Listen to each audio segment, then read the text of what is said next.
Okay, hello. Happy Monday.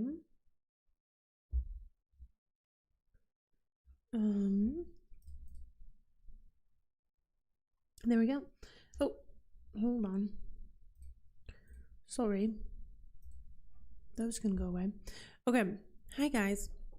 Thanks for joining. We're in a fix and no mistake. No mistake. Hi, Andrew. Hello. Welcome back to book club.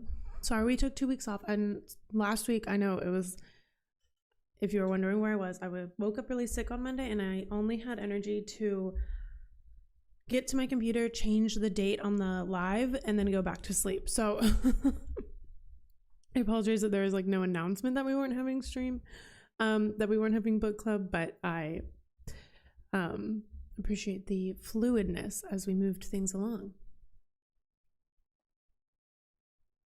They are. Thank you, Farrell. Thank you. Yeah, this is my first read of them, but it's I've been really enjoying them. Hi, Ravi. Hi. And I just watched the first Hobbit movie, which is that reaction's over on my reaction channel, if anyone hasn't caught up on it. And I even really enjoyed that.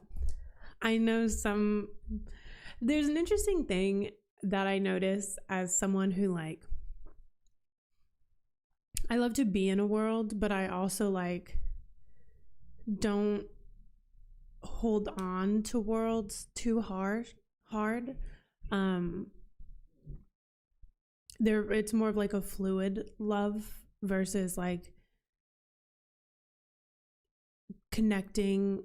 I know some people connect to worlds in a really deep, meaningful way for them. So when things are changed or altered, it has a bigger impact on them. And so I know that there are some people who aren't as big of fans of the Hobbit movies because of this, for whatever reason. And I don't know, I'm having a great time with it. I'm watching a Vice City playthrough and I laugh so hard at the NPC. Funny honey. I love NPCs. I think GTA does NPCs like no one else.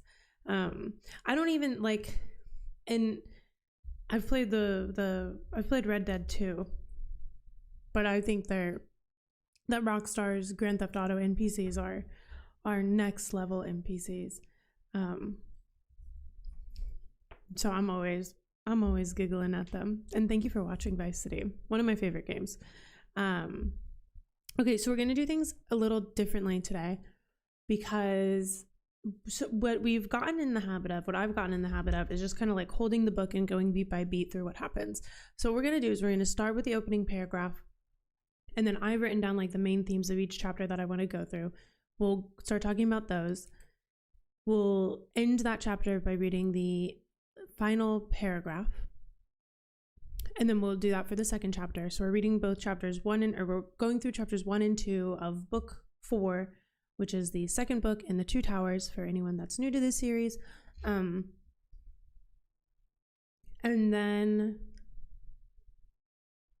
then we'll go through any comments left on the community post. So that's how we're going to do it. So let me get my little notebook out.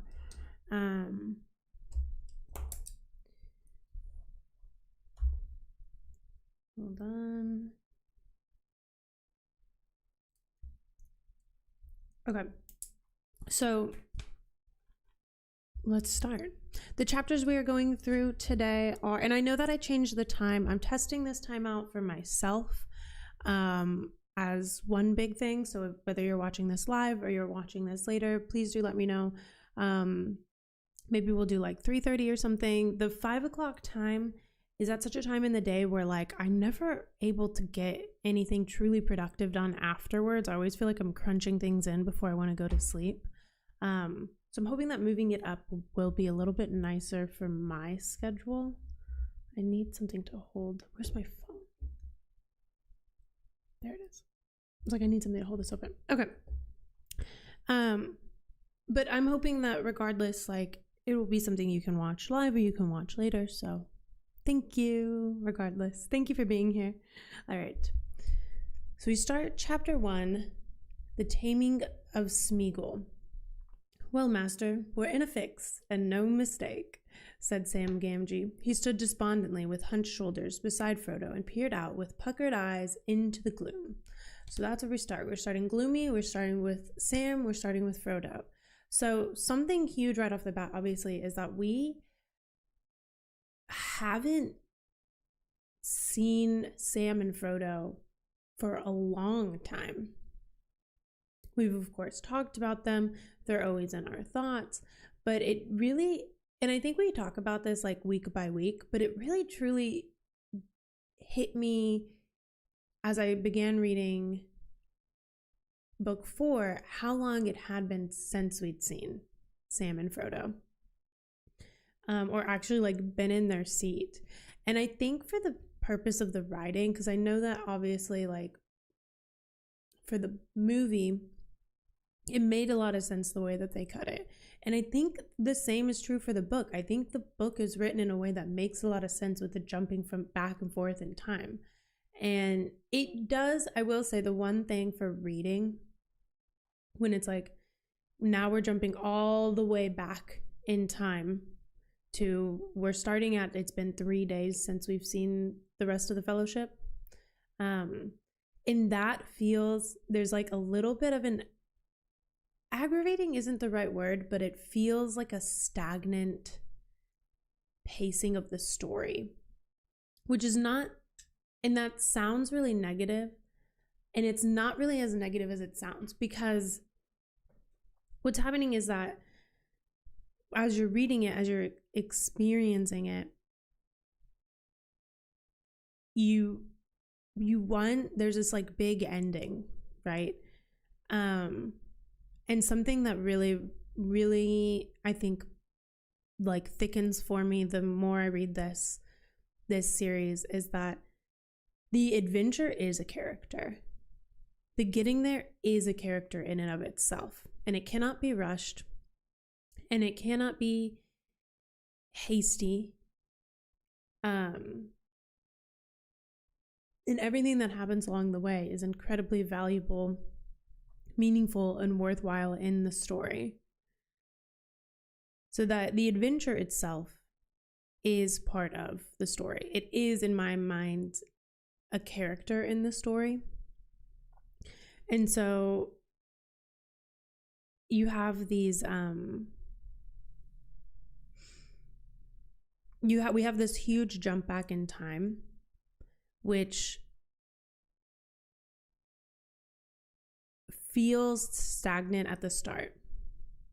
But something that I noticed specifically for chapter 1 is that while it started out and I was like, oh my God, we have to go all the way back in time, there's this other element of like safety, but at the same time fear that gets weaved in, because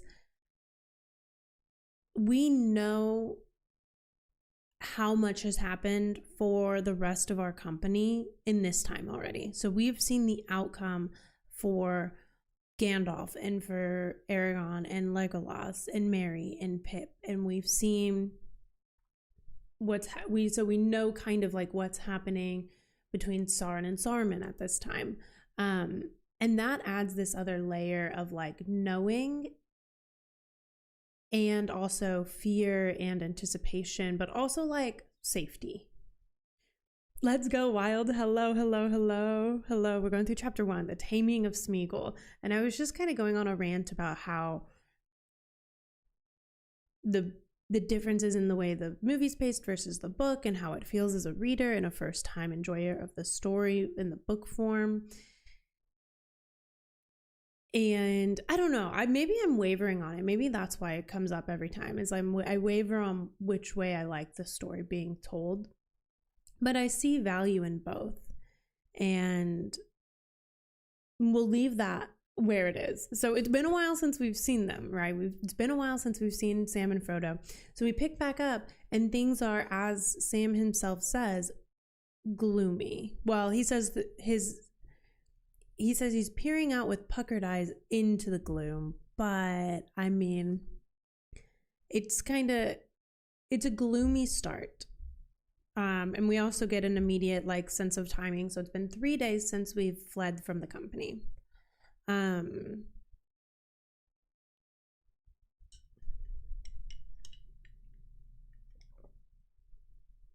and time moves kind of fast.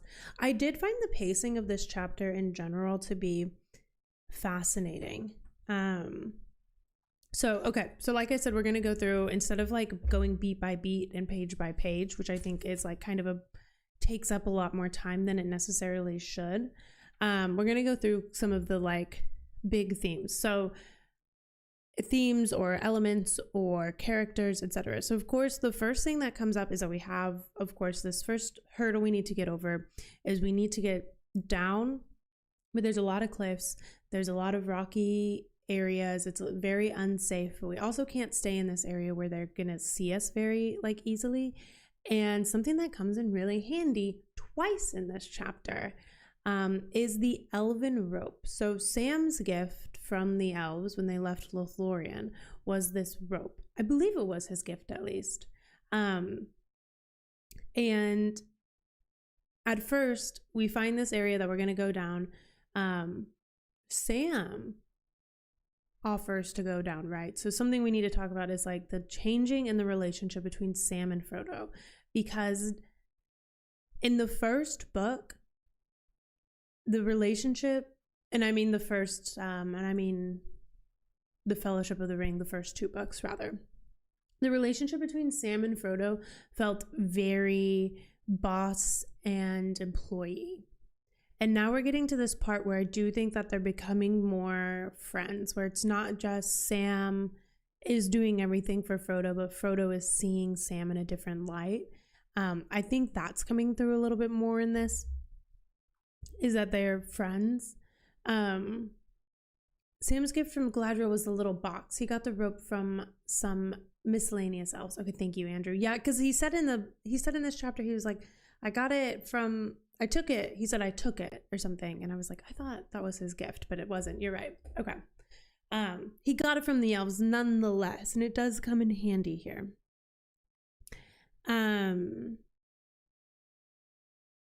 Okay, yeah, so we're at this like precipice of this cliff and we need to get down. And so we use the rope, which the way that Tolkien writes about this rope, he weaves in these like little magical words into it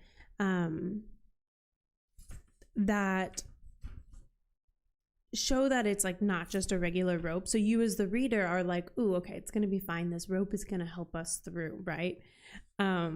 But of course, Frodo and Sam don't know it. So they're not sure it's going to hold their weight. They're not sure they're going to get down safely. They're impressed by the length of it. And then they're able to like pull it back down so they have the rope again. Because the rope came back to them, which was fascinating. It was left by the elves in the boats. That's right. Thank you. It was left by the elves in the boats. And so Sam had the mind enough to grab it. But Sam did offer first to go down and check out the path. And the book says it is doubtful if he ever did anything braver in cold blood or more unwise. And Frodo doesn't let him.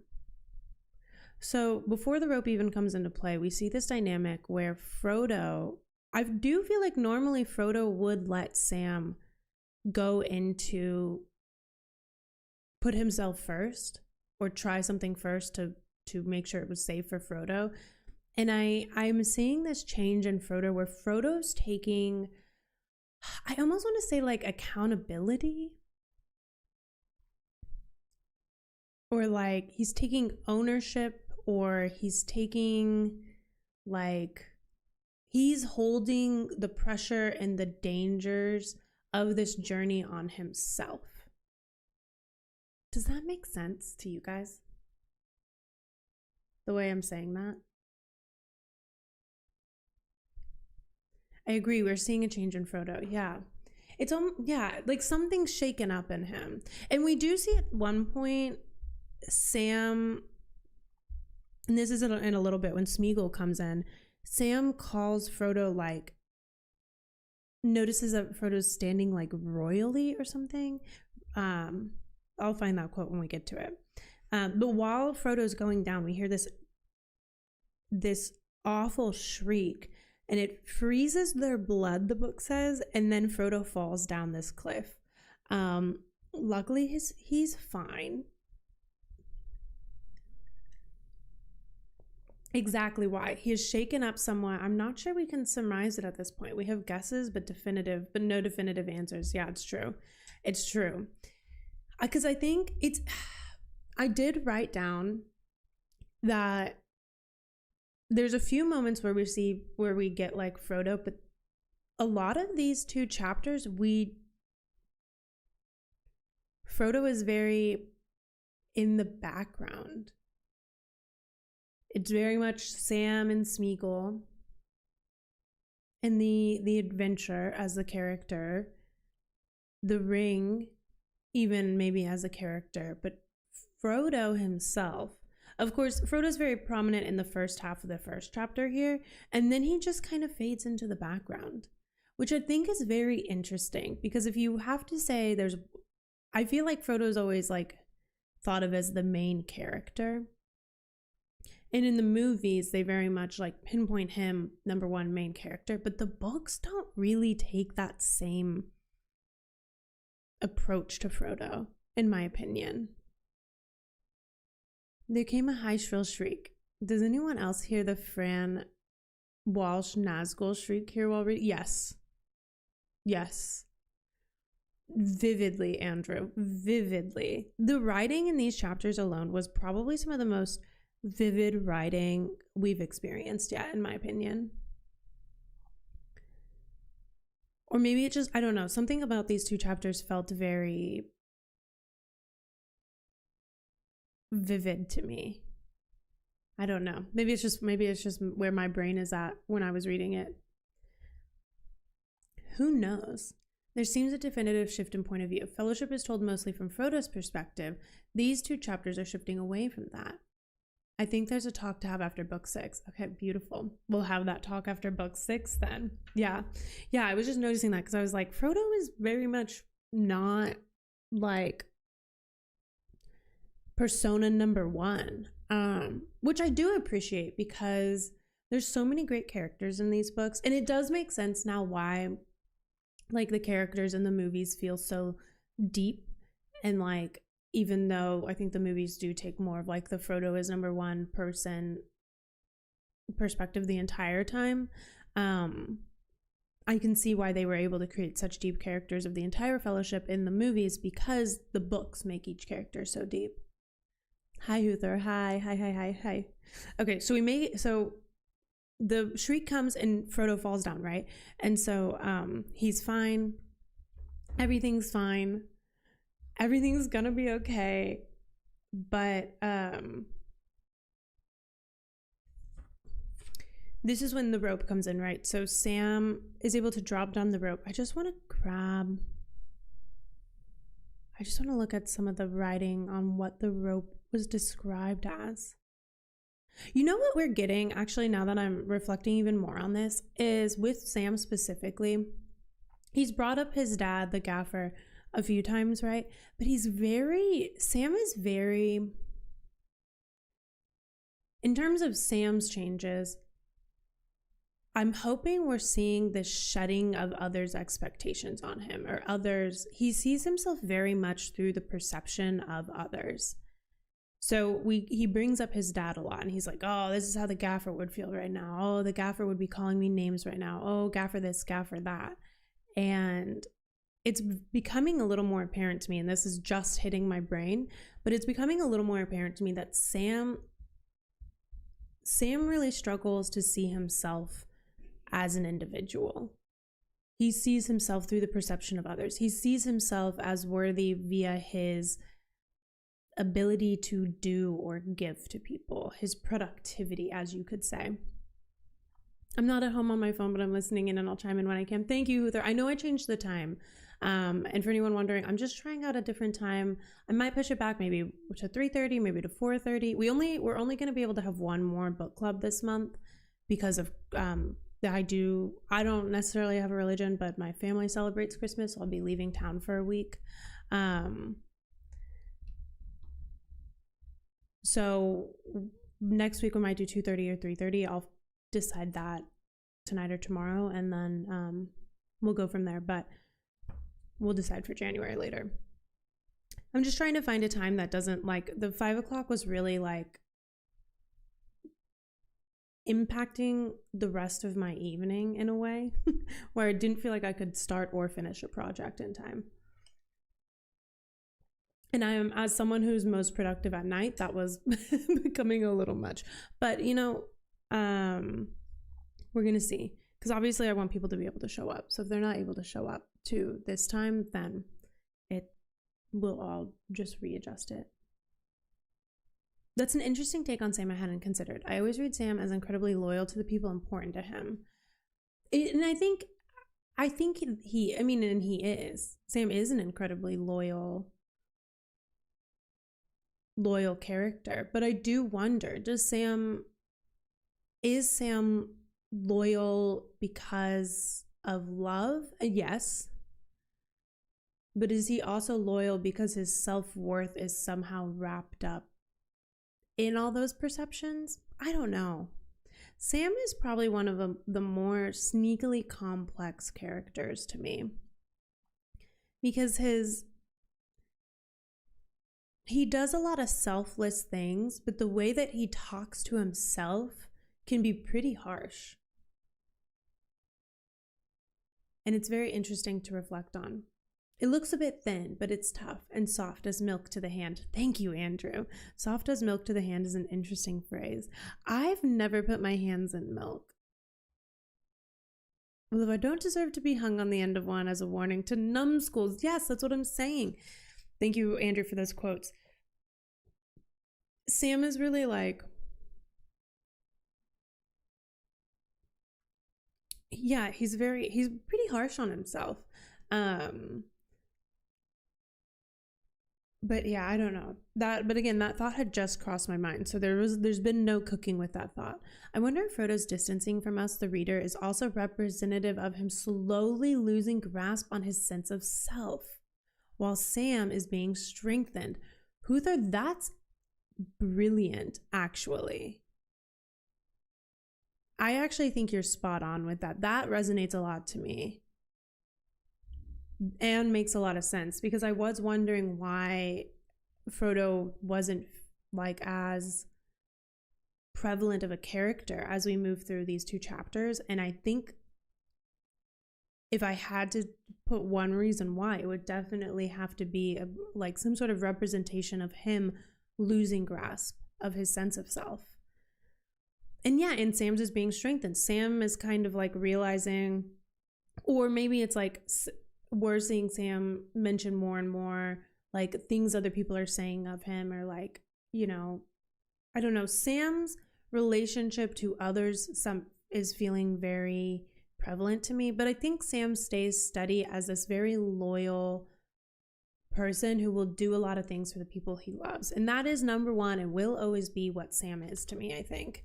And that's why, you know, duality is great and why two things can be true at once. So we think that it was a black rider, the sound that we heard, and we use the ropes, we get down, we're in cover, we're in this like what feels like a more off the beaten path. It kind of feels like we're in more of like a foresty area.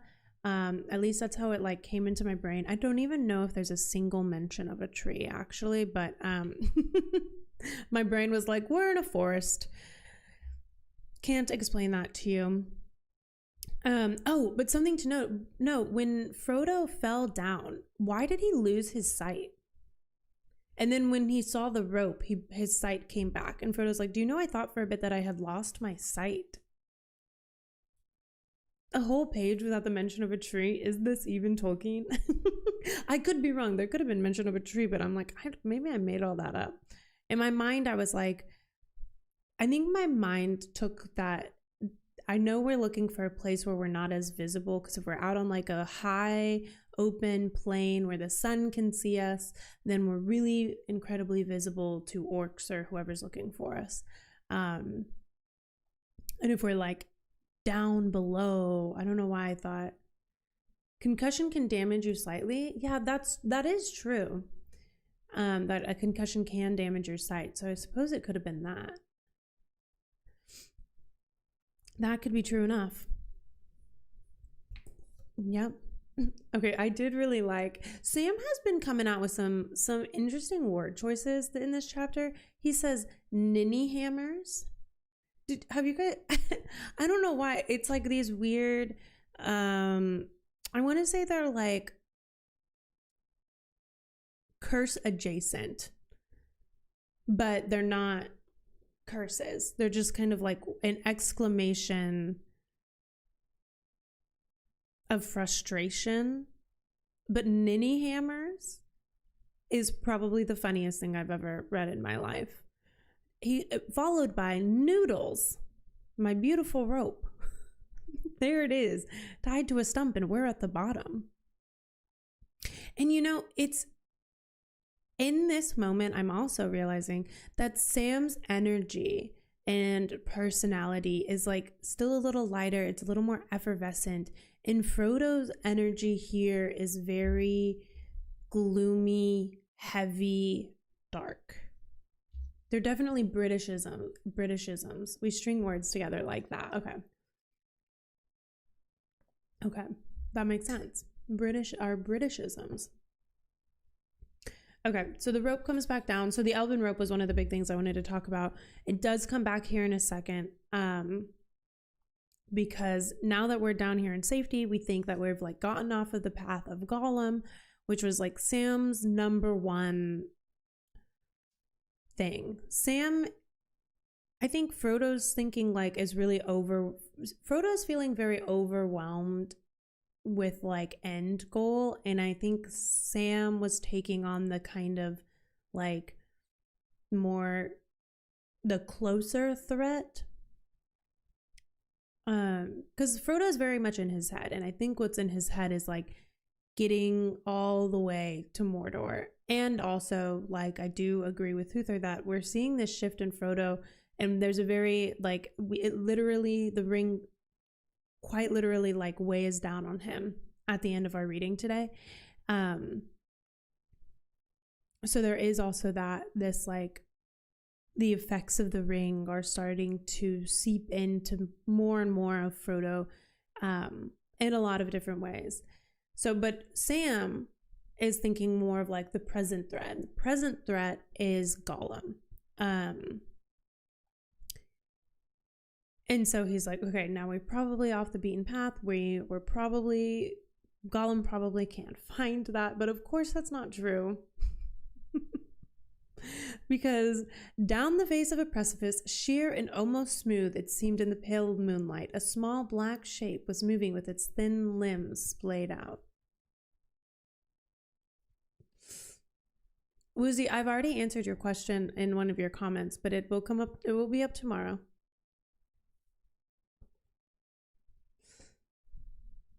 Sam, 5, 20, 30 L's more or less. What's an L? Yeah, thank you. What is an L? It's an old measurement of length. Every country had their own one. Thanks. You're welcome. Thanks for being excited. I was sick last week, so I had to move some things around and didn't want to crunch it in. Every country had their own one. English, Flemish, French, Danish. Do you know what it's equivalent to in modern day? Sam's always going from servant to carer. Yeah. There's definitely a lot of adjustment in that. I would agree. It's interesting because who was it that said? Who was Huther? I'm almost feeling heavy thinking about Frodo right now. Like thinking about, because I had written it down as something I wanted to discuss today was Frodo's changes, but I hadn't thought about it past that. And so now thinking about how Frodo is distancing himself from us as a representation of slowly losing grasp on his sense of self is hitting me like a wrecking ball. And L is about 5 or 6 hands, so 40 to 50 inches. Okay. Later, Sam estimates that the 30 L's would be about 18 fathoms. So their L would be about 45 inches. Oh, okay. Fascinating. Thank you, guys. Okay, so there was that description of Gollum. Let's read that again. Down the face of a precipice, sheer and almost smooth it seemed in the pale moonlight, a small black shape was moving with its thin limbs splayed out. Which,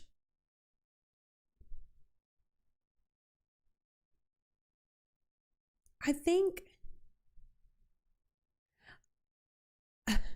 it's so funny to read descriptions of Gollum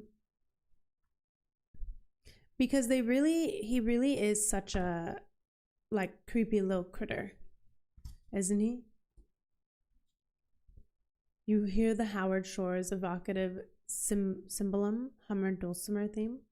Oh, I don't know which one that is, but the music in the Lord of the Rings films is powerful, I will say. I don't know if I left it in the edit, but if you haven't watched my Hobbit reaction, literally like they play it's not the Shire song, but you know, it's very Shire adjacent.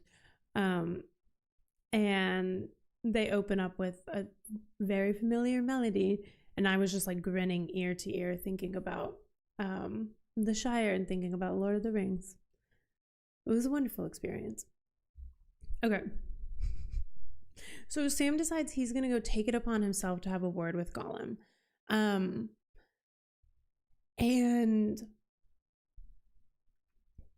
oh, yes. Hold on. Okay, no, we'll get to that in a second. Surprisingly enough, we find out that for as thin and as little and as decrepit and as whatever Gollum is, he is not as weak as we would think. Oh my gosh, I tried Huther. I was like, I've got to keep in as much of this dwarf song hymn as possible. I was shocked I didn't get hit with copyright, and I still could for that movie, or at least a copyright claim. But maybe that channel's also not monetized yet, so I think the AI doesn't go as hard until you're monetized. So it's like, we'll see what happens. Okay.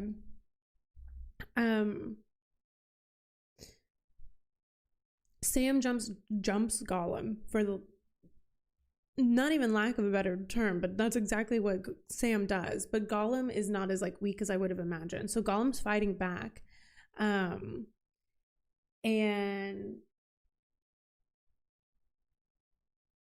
But this, okay, so all that to say, I have been saying like Frodo kind of like falls into the background, right? But things would have gone ill with Sam if he had been alone. But Frodo sprang up and drew Sting from its sheath, which Sting was given to him by Bilbo.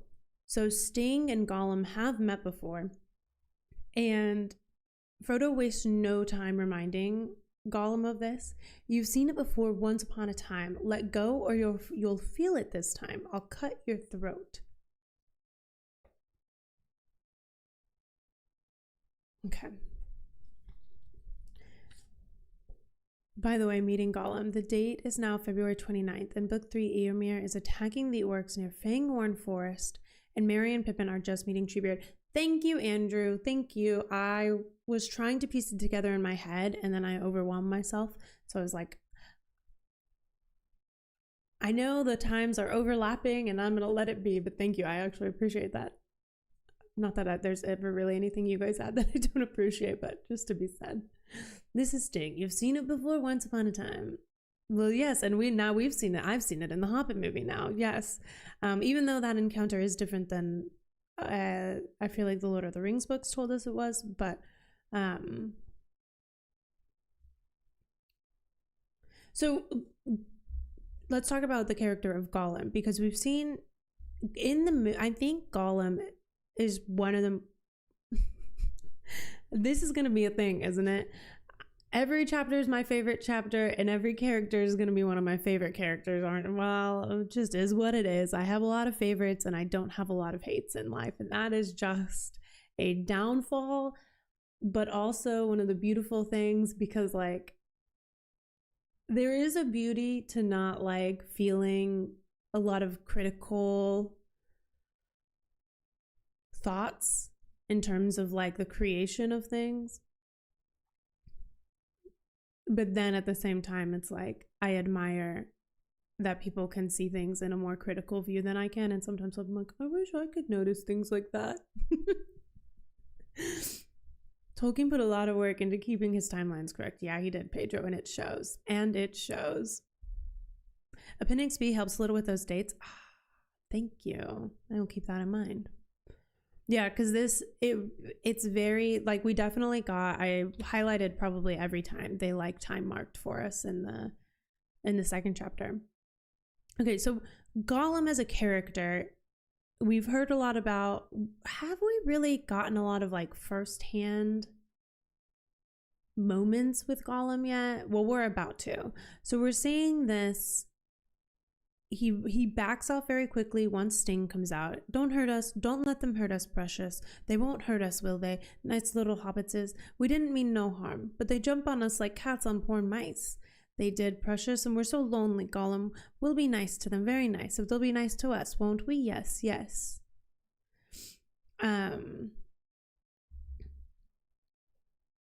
It's, the word coming to mind is kind of like pitiful, almost, but also like, I felt bad for Gollum because truly, like, Sam did jump him. So what's he gonna do? He's not. If you were ever jumped, you're not just gonna like, you pity Gollum. Yeah, and I have pretty much have since day one. It's a complicated feeling that I feel. The character of Gollum is very pitiable, the way he's written. This is our first-hand moment with Gollum. Thank you. The reader does meet Gollum firsthand in The Hobbit. Yeah. Okay. He has done us no harm. Oh, hasn't he? Oh, hasn't he? Says Sam, rubbing his shoulder. It's a treat listening to this book in audio form. Andy Serkis did a reading on Audible, and he does Gollum's voice. I've heard that a time or two for sure. Okay, so Sam and Frodo have a conversation about what to do with Gollum, right? And the most important thing here to me was this moment that Frodo has. And it seemed to Frodo then that he heard quite plainly but far off voices out of the past. What a pity Bilbo did not stab the vile creature when he had a chance. Pity? It was pity that stayed his hand.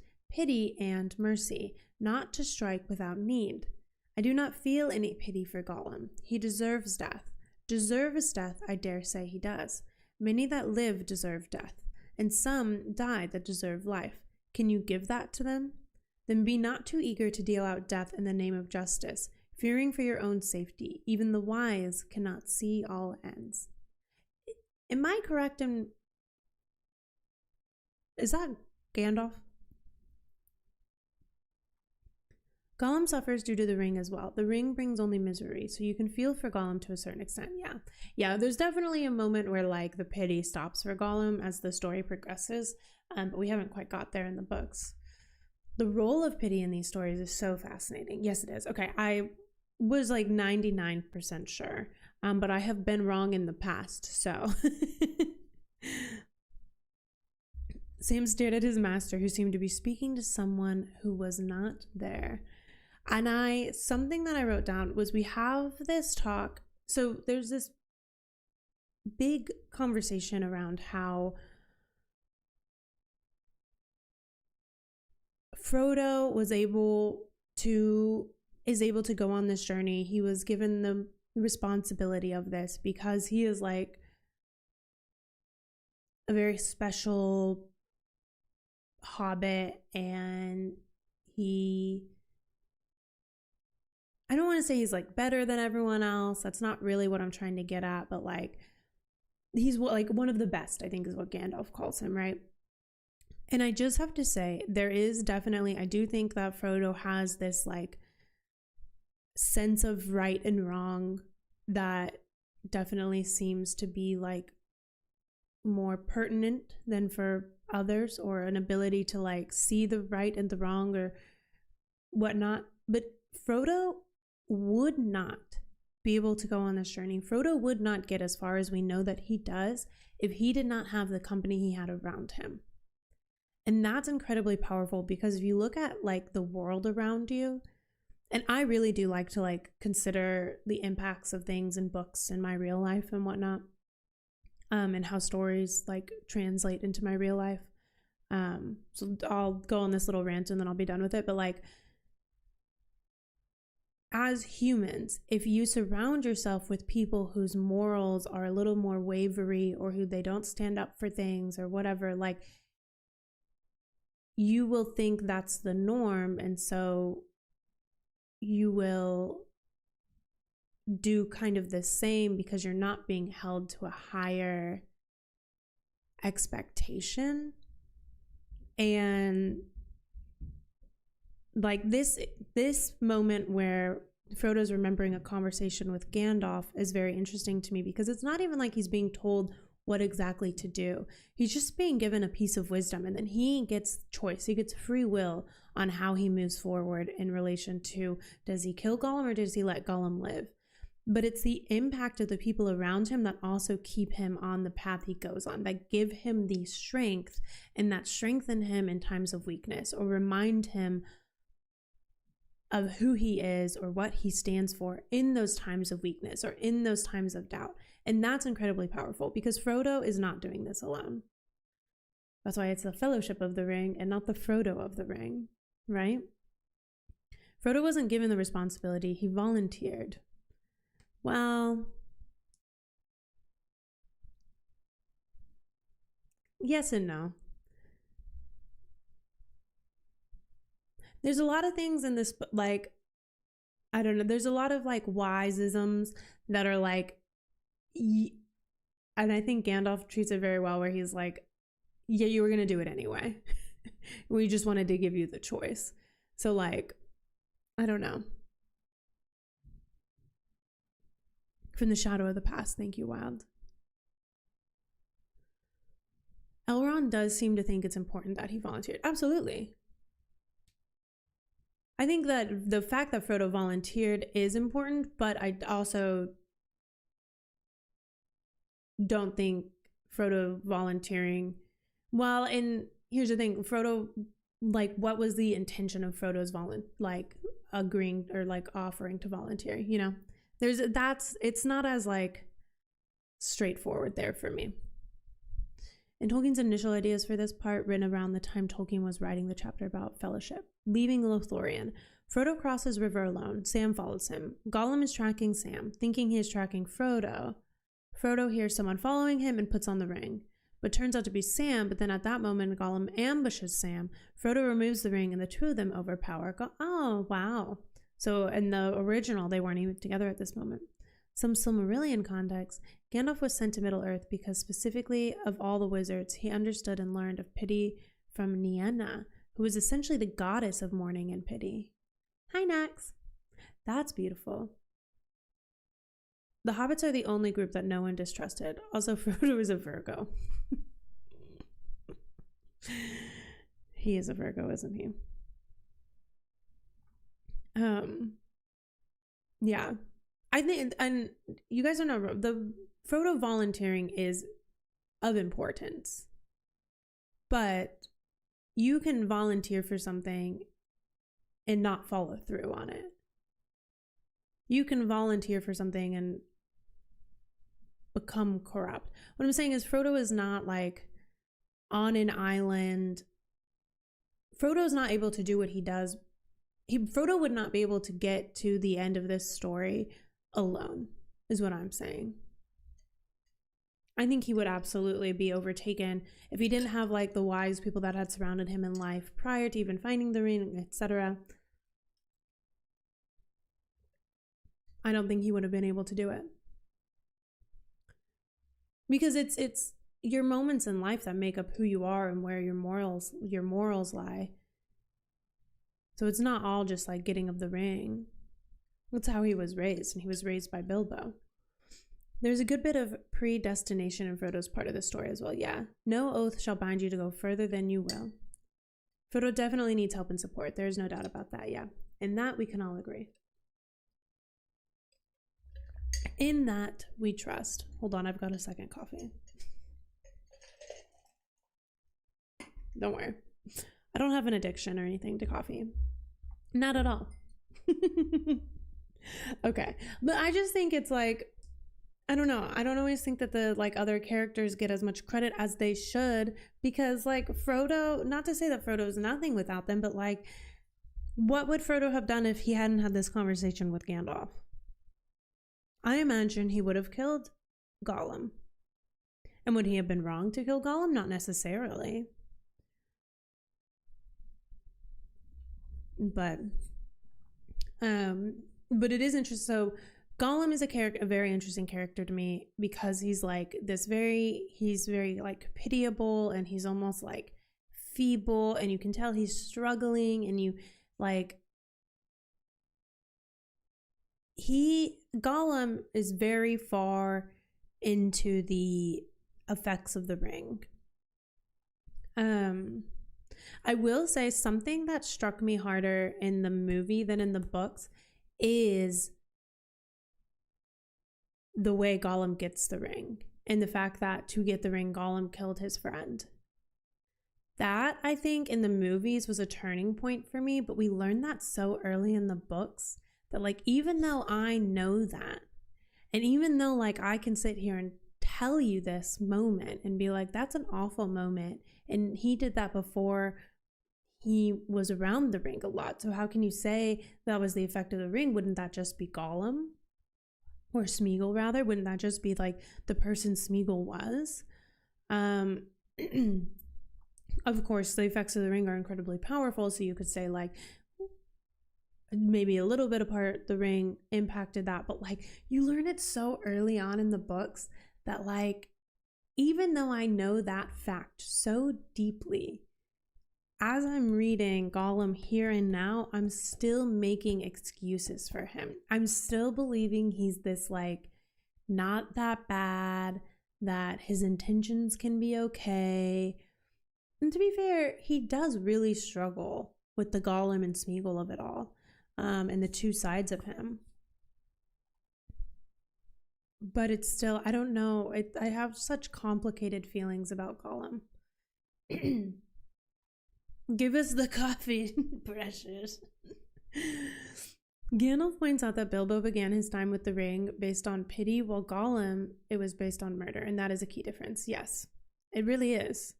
In the book, we're told secondhand. In the movie, we're shown directly. I agree, that's a more visceral reaction there, yeah. And also, it's like, after you've met Gollum, I don't know. It's so interesting, the changes and how moving one little thing in a story can change your perception. Although one could say that because I first met Gollum in the movies and had, 2 whole movies to, like, connect to Gollum in a way that I was like, he's not that bad, he's just under the effects of the ring, that then learning it was too late, too little too late. How can Smeagol killing someone be too little too late? I don't know, but I think Smeagol's intentions are truly vague for us here. I don't think we know what he's dealing with. Every time we get the Hobbit's thoughts, we are blocked out of Smeagol's. That's true. And we do get, I will say, so, like, because Smeagol's, and I'm not by any means saying, like, Gollum is not wicked or anything, because I think Sam's perception of Gollum is spot on. I think Sam from the get-go is hesitant to be around Gollum. There's even a moment in the second chapter where Sam is like, I don't know if it's better or worse to keep him with us at this point. Maybe we should let him go. But, like, there's even this moment, he looked up at them and a faint light of cunning and eagerness flickered for a second in his pale blinking eyes. So, like, even the way he's written, it's like, he's not all nice and just, like, under the effects of the ring. Like, there's this deviousness, there's this cunningness in him. And I think, again, by nature, he is not of the standard and quality of morals that Frodo and Bilbo are from the get-go before he even encounters the ring. I always got the impression in the book that it was a half-truth or a legend because there's no real way for us to know. We are told the story through Gandalf, not an omniscient narrator cameraman.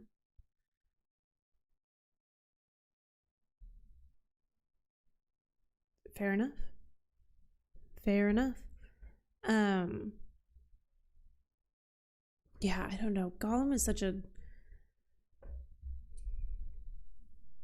I don't know. He's written very well. Because if he wasn't written in such a complicated manner, I don't know. I think it would be easy to justify killing him. Or you would have to have more moments like that where you have this like wise Gandalf in your ear being like,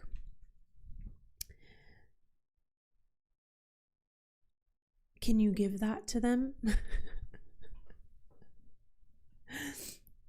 A line from Gollum. "Oh, my poor hands, Gollum. In the shadow of the past," Gandalf said, and rubbed his long hands, licking his fingers as if they pained him, as if he remembered some old torture. We are also reading a translation of an old book that had been edited before Tolkien found it. That too, yeah.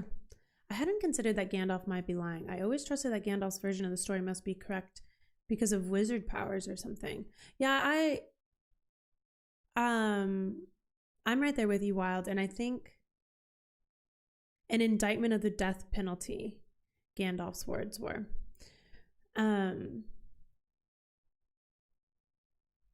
Isn't his... it's slightly complicated too, right? Because Bilbo lies originally, correct?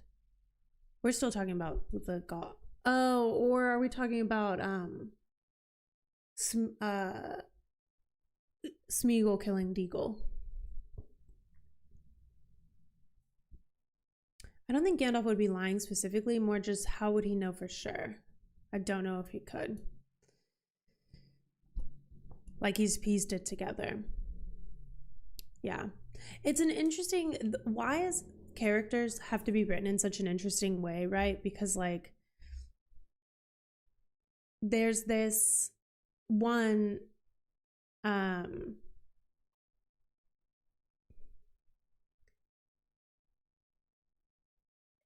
there has to be this kind of like they know everything but they also don't know everything, but they know a lot but they can't always say a lot.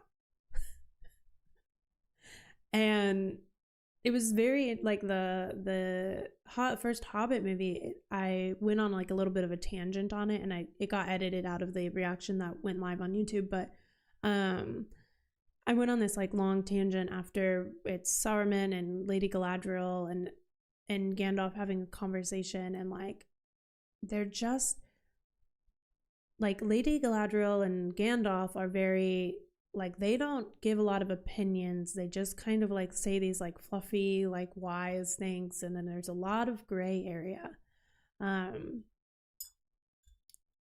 Whereas like you see in that moment that like Saruman has a lot to say and he has a lot of opinions on what should be done, but like Lady Galadriel is like, I mean, I guess in the end she is like, it is right that you're doing what you're doing, but she's still kind of like, they're always kind of a little vague.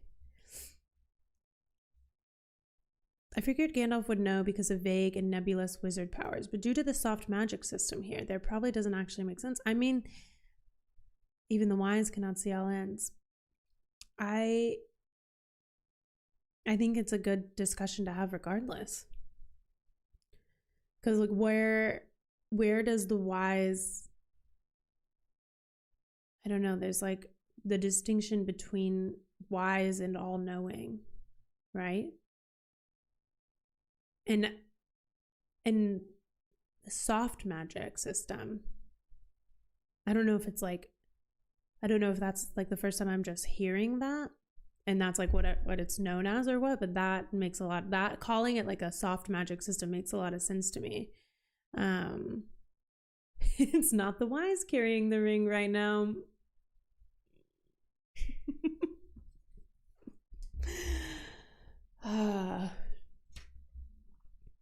Wouldn't there be no story?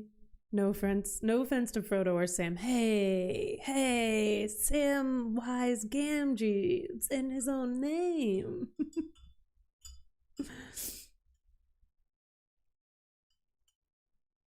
Yeah. Is there writing or like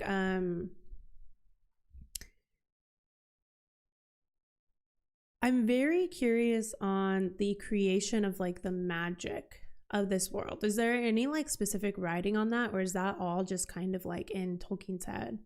I don't imagine that it's all in his head. I'm sure there's like writings on it in different various locations, but like that is very interesting to me, the creation of like the hard and soft rules of like what the wise can and can't do or say. The Silmarillion goes into it. Of course it does.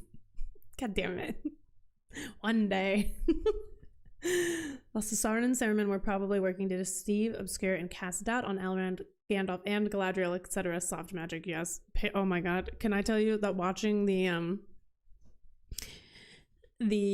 Hobbit movie, when Saruman's sitting there, I was like, okay, I have to fucking take this guy seriously in this moment, don't I? Like, I have to take him at face value versus like, I can't just sit there and be like, you fucking dickhead.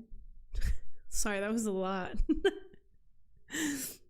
Also, words are strong magic. Oaths are very powerful.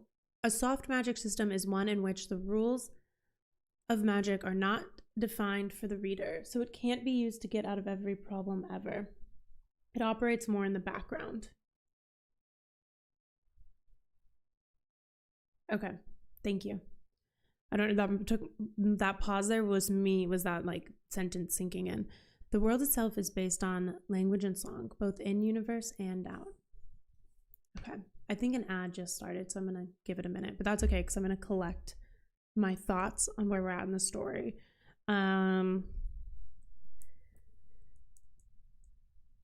Okay, yeah.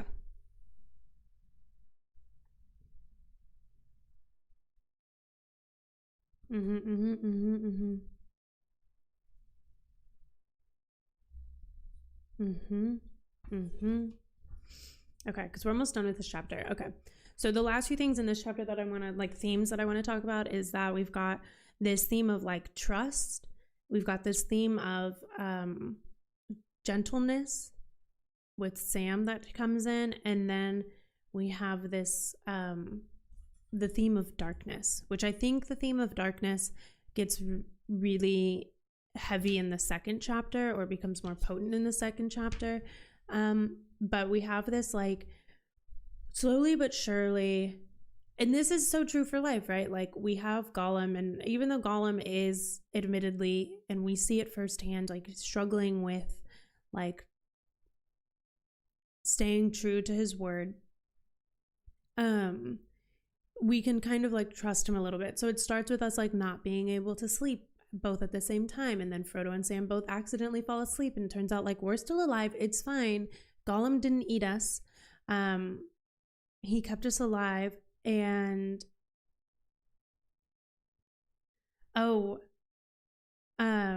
when they try to tie up Gollum, so we know that Gollum is very sensitive to light, and I think that can kind of be explained away by his like hiding in dark places for the last however long. I think that makes sense. But then this reaction to the elven rope on him, I think, goes to show that like even in these moments where it's like kind of sad, or you can feel this little bit of, maybe it's like pity or empathy or just like confusion, or like this, is it right for one person to take the life of something or someone else in this scenario, right? You have this moment where there's this like unbiased piece of fabric that literally hurts him, because the magic of the elves is so, in my perception, good. It's this like good, of the best magic. And so to put the rope onto Gollum, and to him, and for him to have that reaction, is almost this like I took it kind of as this message of like, don't fool yourself. No matter how much empathy you can have for something, or no matter how much like pity you can have, or no matter how much you believe that it's like not in our hands to take the life of Gollum, like he's still not good. And like at some point, even this like rope is telling us that. I don't know, maybe that's not really making sense, or maybe I'm putting too much importance on the way he reacted to the rope. So Frodo makes Smeagol swear on the ring because he knows that that's what will bind, that's what will like bind Smeagol into this trust scenario. I wonder whether Elven Rope is truly unbiased. No, even as I said it, I wondered the same. Probably not as unbiased as any other piece of fabric, that's for sure. And we have this moment, so the original, one ring to rule them all, one ring to find them, one ring to bring them all, and in the darkness bind them. So we have that come in, right? One ring to rule them all, and in the darkness bind them. So we have this reminder that like the ring is not, the ring is power, and power is darkness. That's complicated. Don't take that at face value on what I just said. Power is not inherently darkness. One ring to rule them all, and in the darkness bind them. So there's some darkness around this ring. We'll leave it at that. Frodo, would you commit your promise to that, Smeagol? It will hold you, but it is more treacherous than you are. It may twist your words. Beware. Frodo is very wise here, isn't he? So Gollum swears on the ring, on the precious.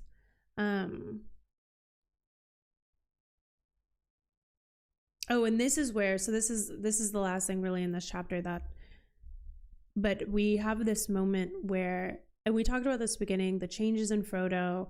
We also have this like accountability, or kind of like responsibility that Frodo is now fully owning. And maybe this is where I was getting a little tripped up earlier, because I think Frodo, yes, he volunteered, and yes, X, Y, and Z, but like it's not really until this chapter, and of course we haven't seen them for a full book for the most part, but like for a lot of time Frodo was very happy to just like trust everyone else to get him where he needed to go. And now we're seeing Frodo actually step up into the seat of responsibility. And with that comes this like knowing that he is in charge of getting the ring where it needs to go. And we did see that when he left the rest of the Fellowship. To his credit, to Frodo's credit, we saw this start when he stepped away from the Fellowship. So it makes sense that we're really seeing this now. And then Sam sees Frodo grow. For a moment it appeared to Sam that his master had grown and Gollum had shrunk. A tall, stern shadow, a mighty lord who hid his brightness in gray cloud, and his feet a little whining dog. Yet the two were in some way akin and not alien. They could reach one another's minds. Gollum raised himself and began pawing at Frodo, fawning at his knees. Down, down, said Frodo. Now speak your promise. So maybe like it's this switch from like not just volunteering, not just like knowing he has it, but like taking a little more responsibility. Not that I don't think he wasn't acting in this like air of he was responsible for it manner, but like he didn't need to be fully responsible. He had this fellowship to kind of keep him safe and bring him on this journey, and he trusted in that, and he was more than happy to let them walk him to Mordor, right? Or walk with him to Mordor. Hi, Kendra. Frodo is wise in the ways of the ring. That is true. That is true. Bias also has a meaning in fabric and fibers. Did you intend that joke? Not initially. I didn't. That's funny. I didn't even pick up on that either. For a moment, yeah, that quote. For a moment it appeared that to Sam that his master had grown and Gollum had shrunk. Incredibly important paragraph. A mighty lord who hid his brightness in gray cloud. That didn't stand out to me the first time I read it. I was more noticing the differences in size and what that meant, but the gray cloud, his brightness in gray cloud, there's so many ways we're starting to see this like heaviness in the darkness of itself, right? One ring to rule them all, and in darkness bind them. This darkness seep into even Frodo. Okay, so we end the chapter here. In the deep of night, under hard, clear stars, they set off. Gollum led them back northward for a while along the way they had come. Then he slanted to the right away from the steep edge of the Emyn Muil, down the broken stony slopes towards the vast fens below. They faded swiftly and softly into the darkness. Over all the leagues of waste before the gates of Mordor, there was a black silence.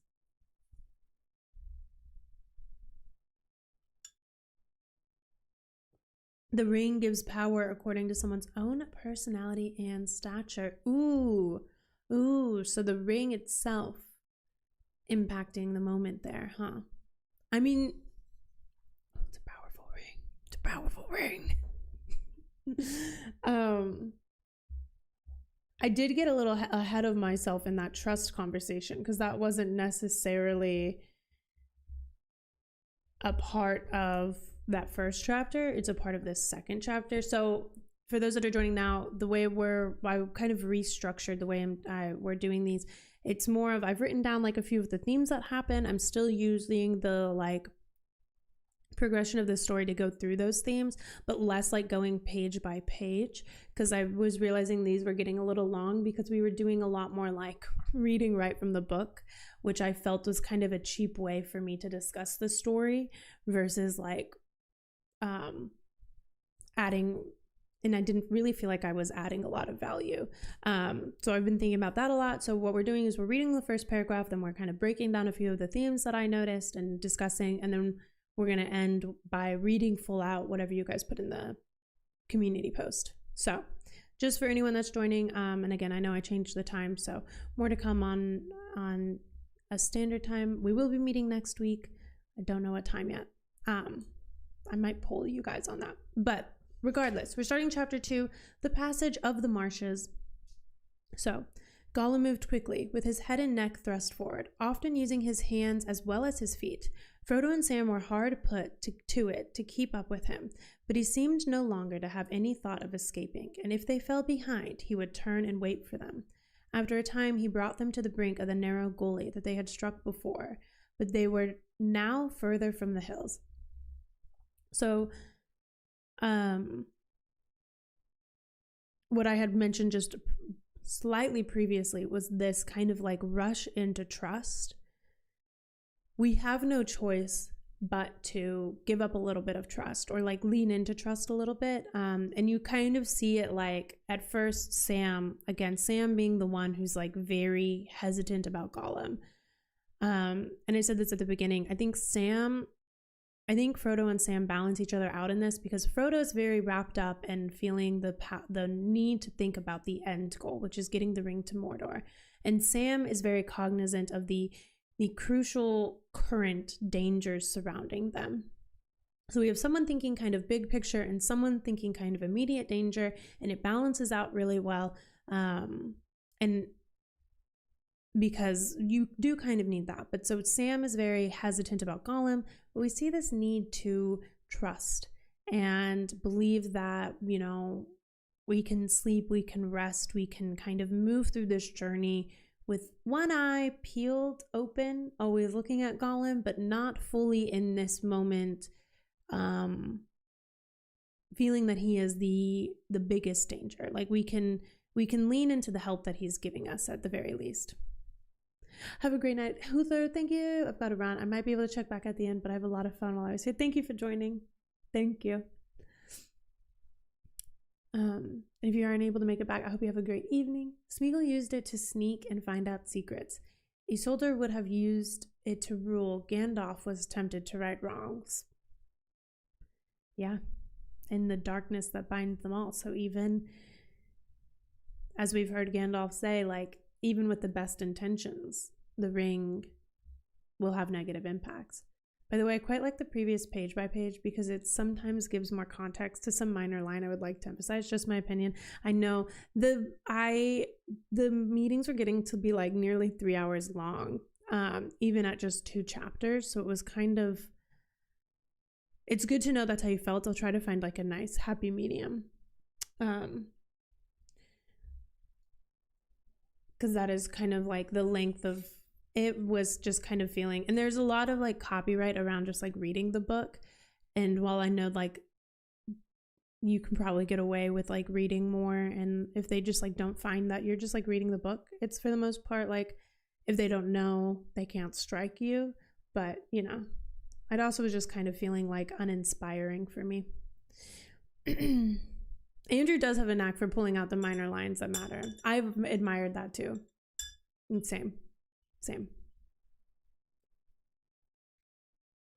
I agree. It's always one of my favorites. And oftentimes we have very similar lines that we want to talk about. So I hope that we'll find a way to keep the lines coming. Even while we evolve and progress. Okay, so let's see.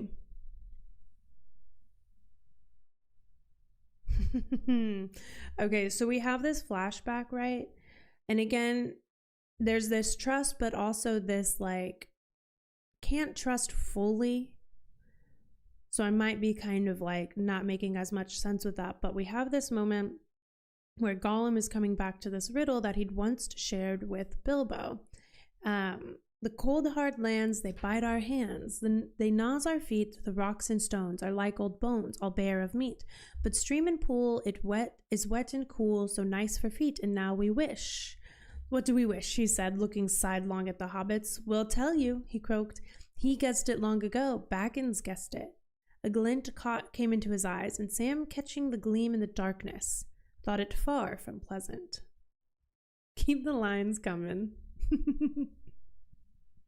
Reminds me of Call It Kendra.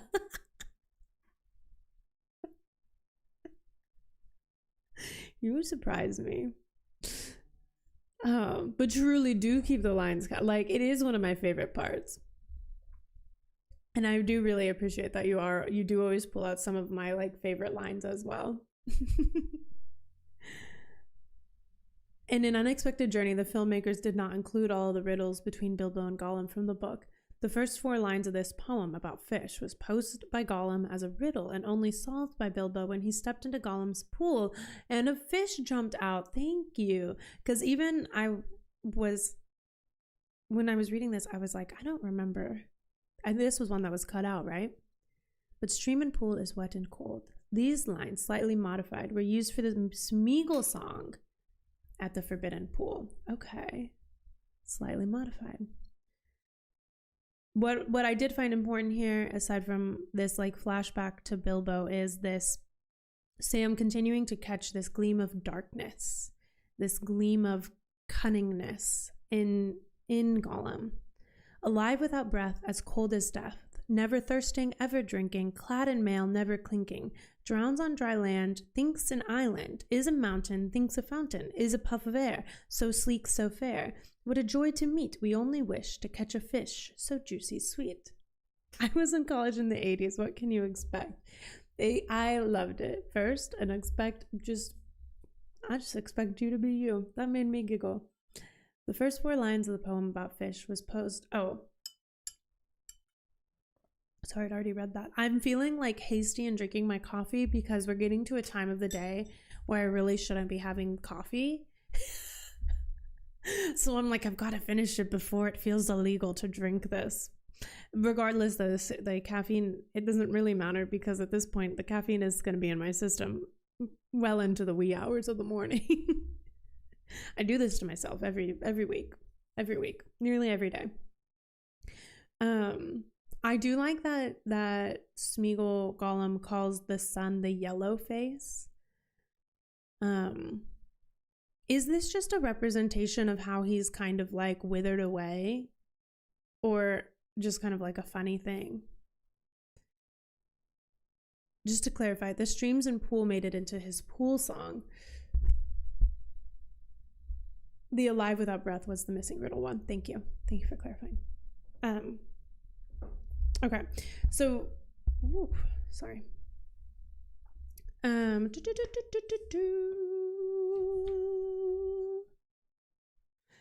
Again, we see, though this is interesting, this kind of harkens back to what we were talking about with the elven rope around Gollum's neck, right?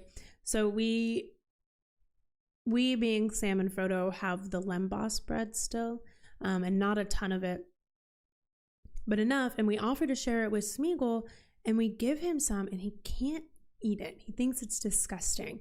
And I think this says a lot about Frodo. There's this kindness, there's this empathy in Frodo, because Frodo says, I'm sorry, but I can't help you. I'm afraid. I can't help you. I'm afraid. I think this food would do you good if you would try, but perhaps you can't even try. Not yet, anyway. So I think Frodo sees that there's this like good power or magic in these gifts from the elves. That's wrong. Sorry, Stream Elements is wrong. I didn't update that. We will have a meeting next Monday though. It will be chapters 3 and 4.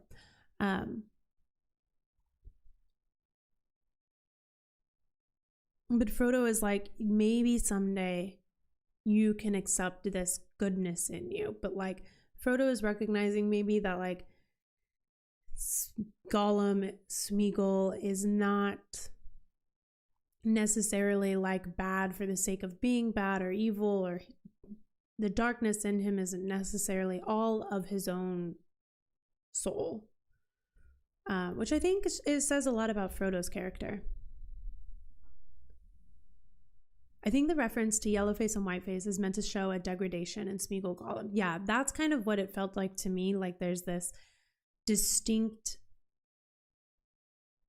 difference in the, like, this withering away of the brain in Gollum. Day is near, Gollum whispered, as if day was something that might overhear him and spring on him. Gollum watched every morsel from hand to mouth like an expectant dog by a diner's chair. That was really sad. And then this, of course, awakens this fear in Sam that Gollum wants to eat the hobbits. So Sam tells Frodo to go to sleep, and he's like, I'll stay up. I want to keep an eye on him. Gollum falls asleep. And this is interesting because Sam goes over to like double check that Gollum's asleep and finds out that he is. And if I was like Gollum, he wouldn't wake up, never again. He restrained the thoughts of his sword and the rope that sprang to his mind and went and sat down by his master. I think Frodo is recognizing that Smeagol is too far gone at this moment, but is perhaps redeemable. This is important to Frodo because Frodo is feeling the ring too. Thank you. Thank you. That little element of like Frodo being afraid of it happening to him does always go over my head a little bit. But anytime you guys always like bring me back to that because it is very true. There are distinct parallels between Gollum and addiction, though, I think is intentional. Yeah, maybe unintentional, but incredibly distinct. You're right on there. And he fights himself tooth and nail too, doesn't he?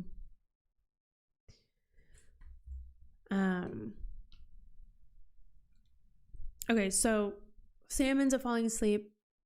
Gollum leaves. Gollum comes back, when they wake up, they're like, well, he didn't eat us, but he's not here. Frodo's like, don't worry. He won't leave his precious anyway. The promise will hold yet a while. So Frodo recognizes that like Gollum will come back because he made a promise on the ring, and the ring is of importance and power to him, but also that like that won't be able to hold. It does seem like Frodo knows that power won't hold forever. Frodo has to believe there is a way back, yeah. Various reproachful names for himself came to Sam's mind, drawn from the gaffer's large paternal word hoard.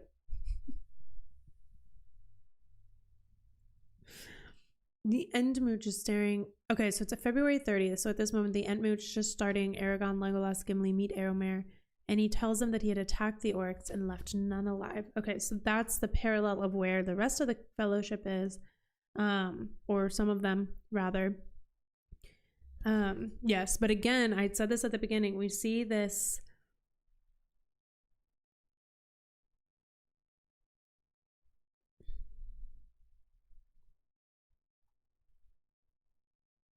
Hold on, I caught myself off guard.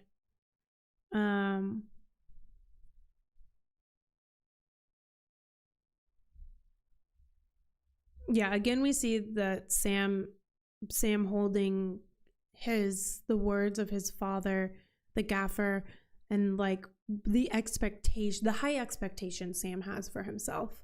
But then here's this interesting thing that I highlighted from Frodo, because we're talking about Sam is very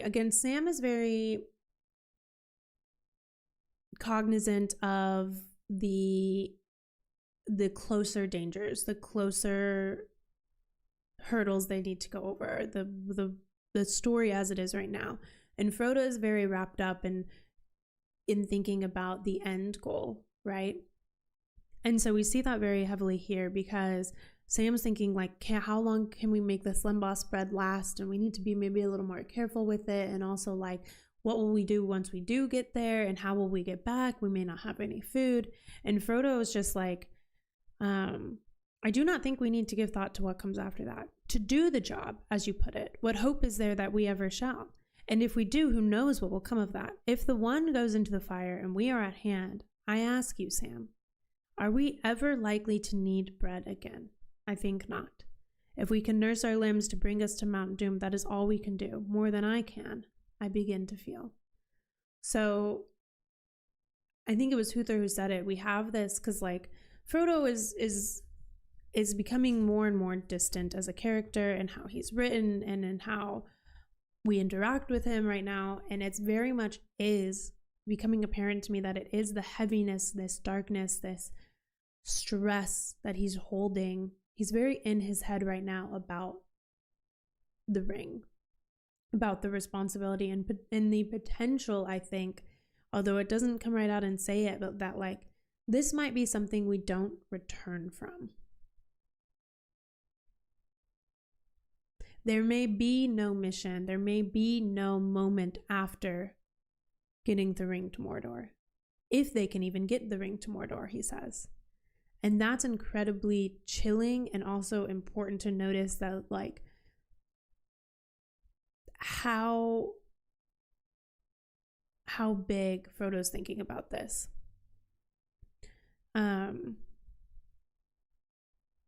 Anyway, it's very like I said, chilling to me.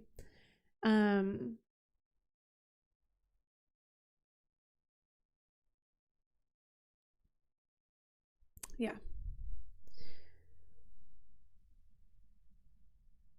So we continue to trust Gollum. Gollum tells us we can't go the like straightest, most direct path there, because it would be too direct. It would be too in the focus of the orcs, of Sauron, of anyone that would bring them to Sauron. So he's like, we have to go this more difficult, not so quick, but better if we don't want him to see way. And Gollum is like very anxious to get going immediately. So there is this like strength that we have, or this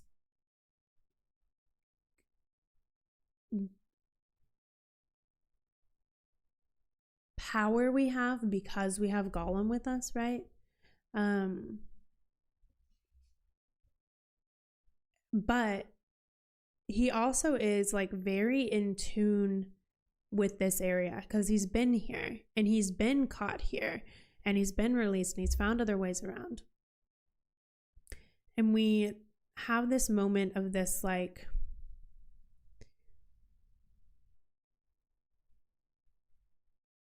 this is kind of, there was a deep silence, only scraped on its surface by the faint quivers of empty seed plumes and broken glass plates, trembling in small air movements that they could not feel. And Sam says, not a bird. And Gollum says, no, no birds.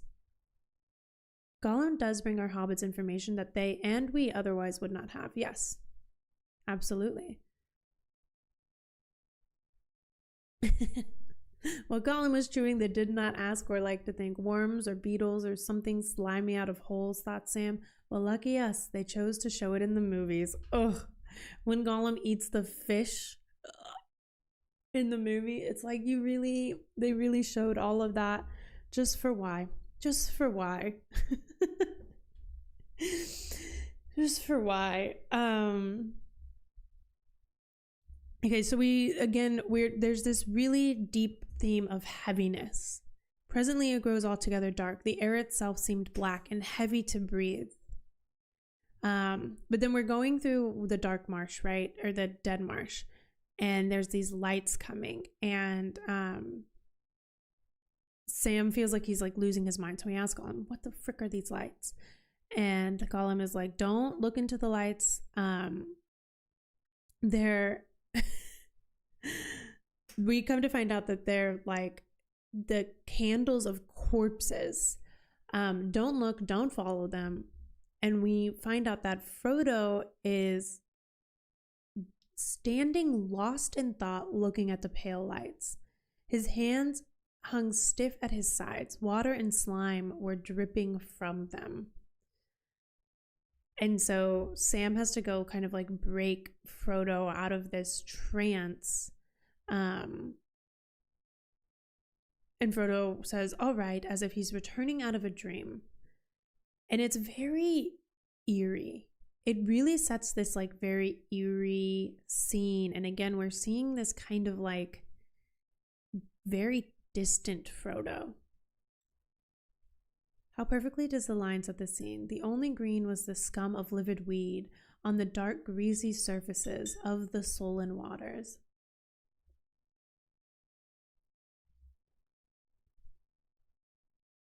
Disgustingly. It's disgustingly perfectly, but disgustingly nonetheless, it sets the scene. Sam does, in fact, though, trip here, and this was kind of like,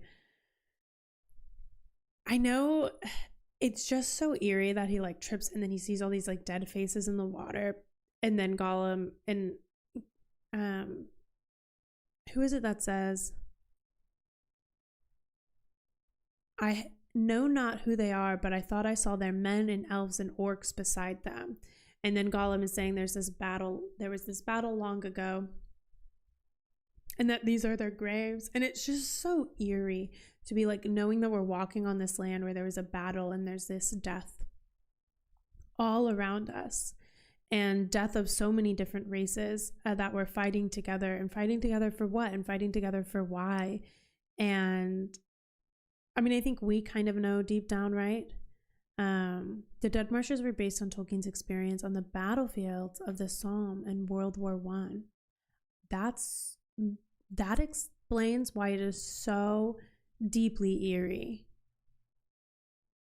That makes a lot of sense. They do make it through though. And there's not like, I don't know, that part doesn't really have like a lasting impact, but I thought it deserved to be talked about anyway, because it was very kind of eerie and creepy, and also like world building and whatnot. But we make it to firmer ground. We continue walking, and Gollum is like sniffing a lot, and there's this kind of like funny moment, right, where Sam misinterpreting the signs. What's the need to What's the need to sniff? The stink nearly knocks me down with my nose hold. You stink, the master stinks, the whole place stinks. Yes, and Sam stinks. Poor Smeagol smells it, but good Smeagol bears it. Help, nice master, but that's no matter. The air's moving. Change is coming. Smeagol wonders. He's not happy. So Smeagol has this like deep ability to sense changes in the air, perhaps? The lasting impact is, I think, a gentle reminder of the evil that our hobbits are walking toward. That is very true. That is very true. I should not write off necessarily anything in these books because there is always a rhyme and a reason in the world of Tolkien. His books are incredibly thought out and everything does have a reason. So I shouldn't be so hasty in what I say. But you are correct. There's this like reminder of the evil. And I think, you know, the mention of there being orcs and elves and men and dwarves and all different races dead there. It's like everyone was fighting. And we live in this current world where, yeah, our fellowship is like working with multiple races, right? But like the world is very divided.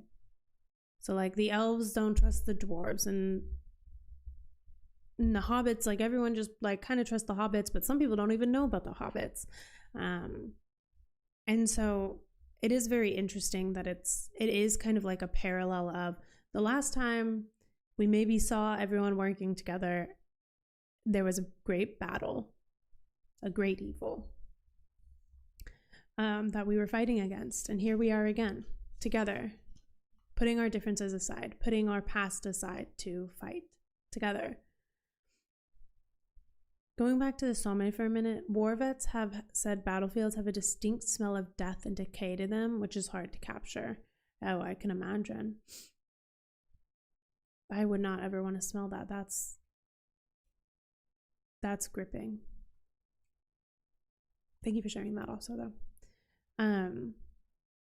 So and this is not where, well, because at the end of this, I think if my perception of timing is right, we're ending the chapter, the passage of the marshes, where we end book 3. Is that correct? Because now, well, because we end it with the bird, the Nazgul, flying.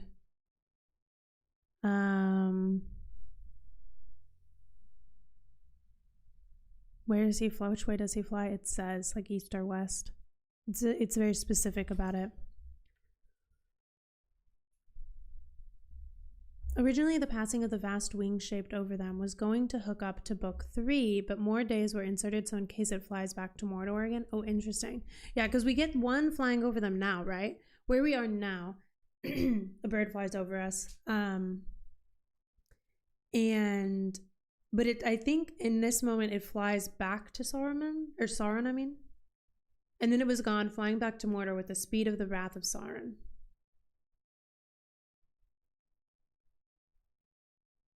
So it had come out, a black shadow loosed from Mordor, a vast-shaped wing and ominous. It scudded across the moon, and with a deadly cry went away westward, outrunning with the wind in its fell speed. I think that is correct. It's hard for me to link Appendix B dates because one group travels by day and the other tries to avoid the light. Yeah, that's so true. Because I think we start this chapter 3 days, or we start our time with Sam and Frodo 3 days after they've left the Fellowship, and then we're with them for 5 mornings, I think.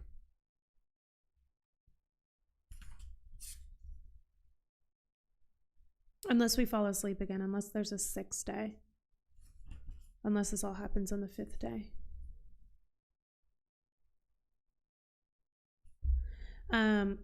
So but we have those, so we see the wraiths. I think that first thing is a wraith. Wraiths on wings is what Gollum calls it. And then from that time on, Sam thinks he senses a change in Gollum again, which is interesting. So Gollum has this like, actually this entire paragraph is pretty important. You think the end of the chapter is the end of book 3? Okay, that's what I think too, based on the flight path of the last Nazgul we see. From that time on, Sam thought he had sensed a change in Gollum again.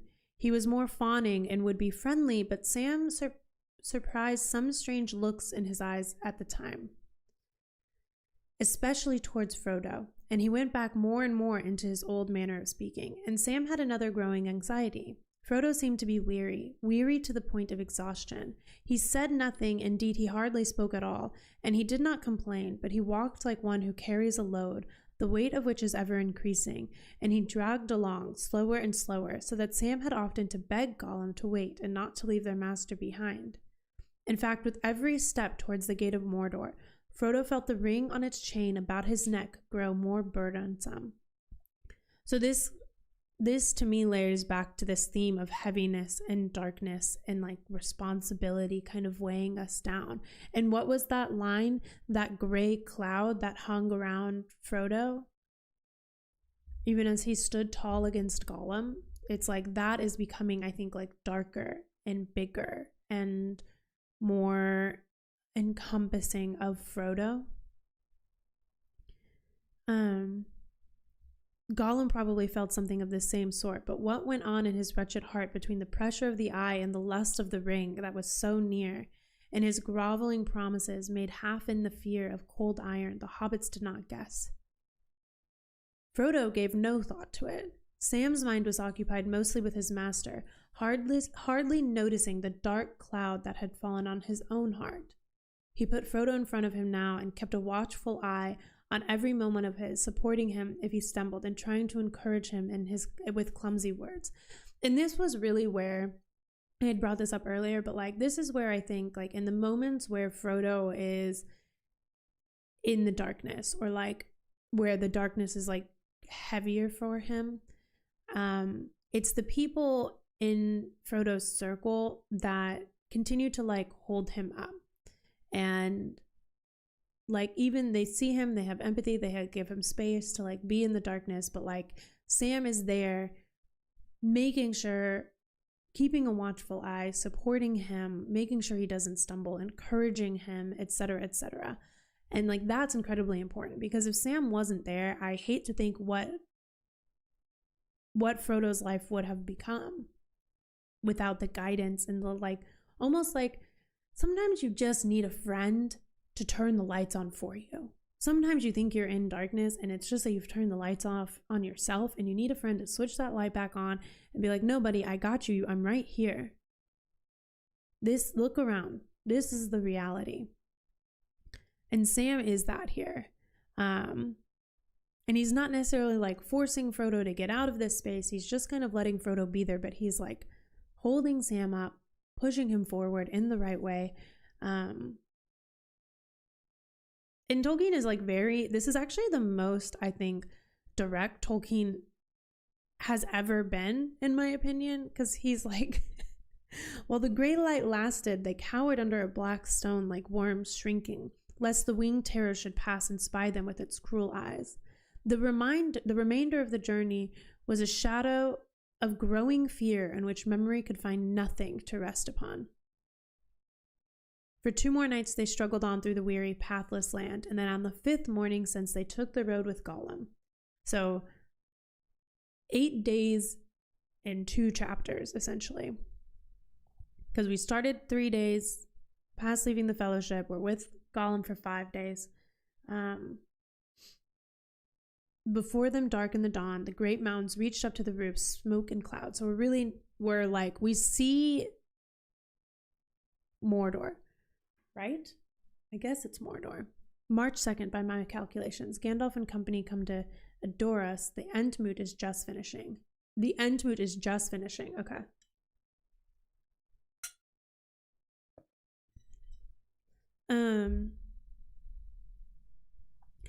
So Sam, Frodo, Gollum, they come to the desolation that lays before Mordor. The entire writing here is there's so many different ways of saying like dark. We see rottenness, we see leprous growth, we see desolation, we see clouds. The sunlight was defiled.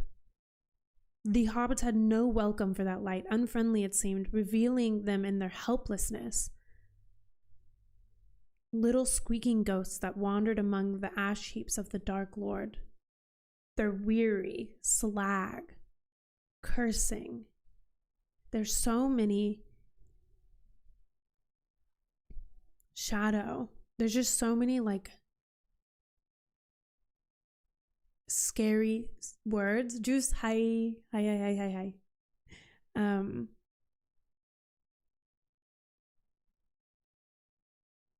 It feels like, as I'm like thinking about it right now, when I was reading it, it didn't really feel helpless, right? But it's feeling very like helpless and like scary. So we take a nap because there's really nothing else for us to do. Suddenly, Sam wakes up. He thinks he's hearing Frodo call for him, right? But Frodo has fallen asleep and then slid down near the bottom of the pit. And this is where, so Frodo, or Sam had mentioned he'd seen this like change in Gollum, right? Gollum is talking to himself, holding this debate with, I always call it Gollum and Smeagol, but it's as Smeagol was holding a debate with some other thought that used the same voice but made it squeak and hiss. So my brain always was like Gollum was the bad one and Smeagol is like the better one or the good one, if he can have a good one. They came to a wide, almost circular pit, high banked upon the west. It was cold and dead, and foul sump of oily, many-colored ooze lay at its bottom. No, I've not seen that film, Andrew.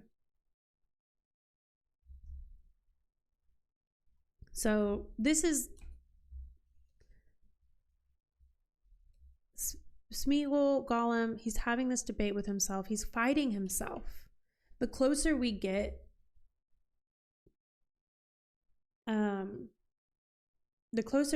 the more we kind of start to see Smeagol and Gollum have this debate within himself.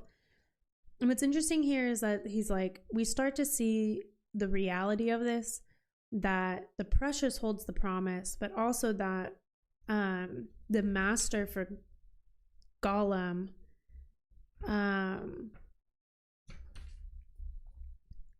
is probably more Sauron than Frodo, and also that like while he's bringing us this certain way and while he's helping us, he is indeed making plans to get the ring for himself.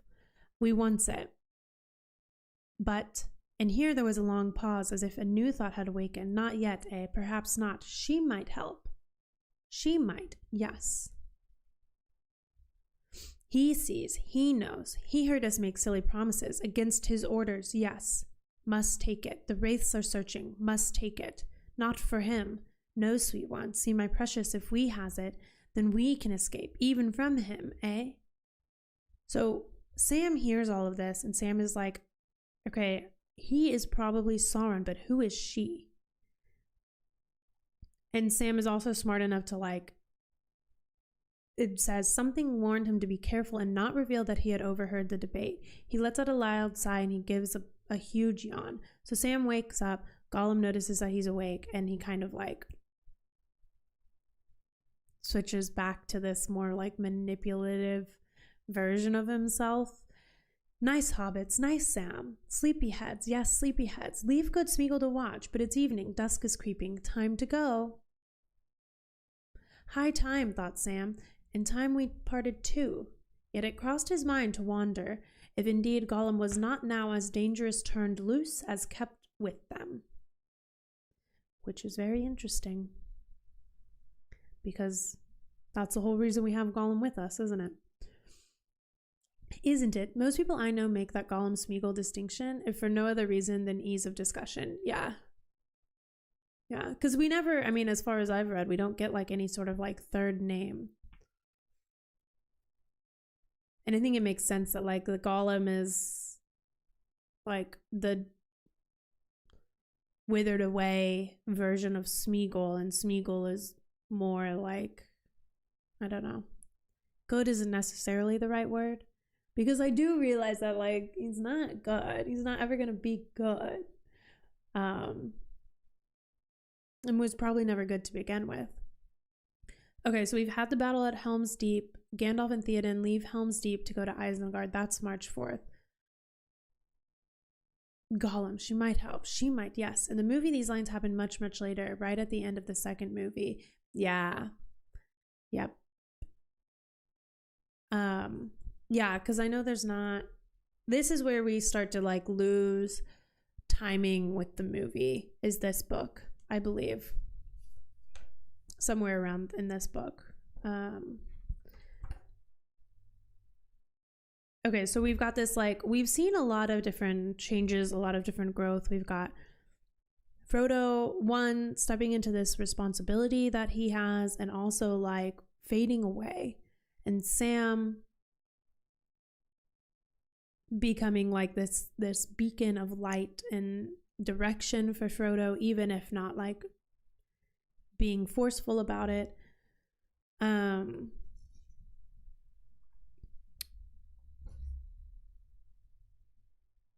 Anyway, we're pretty much at the end here. I'm just feeling, like, really sad right now.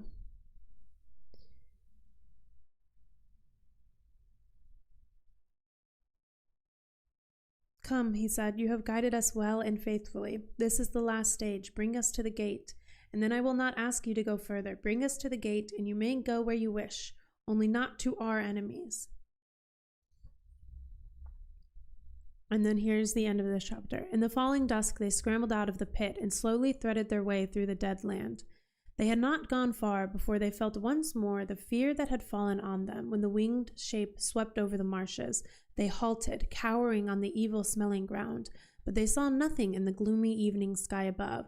And soon the menace passed, high overhead, going maybe on some swift errand from Barad-dûr.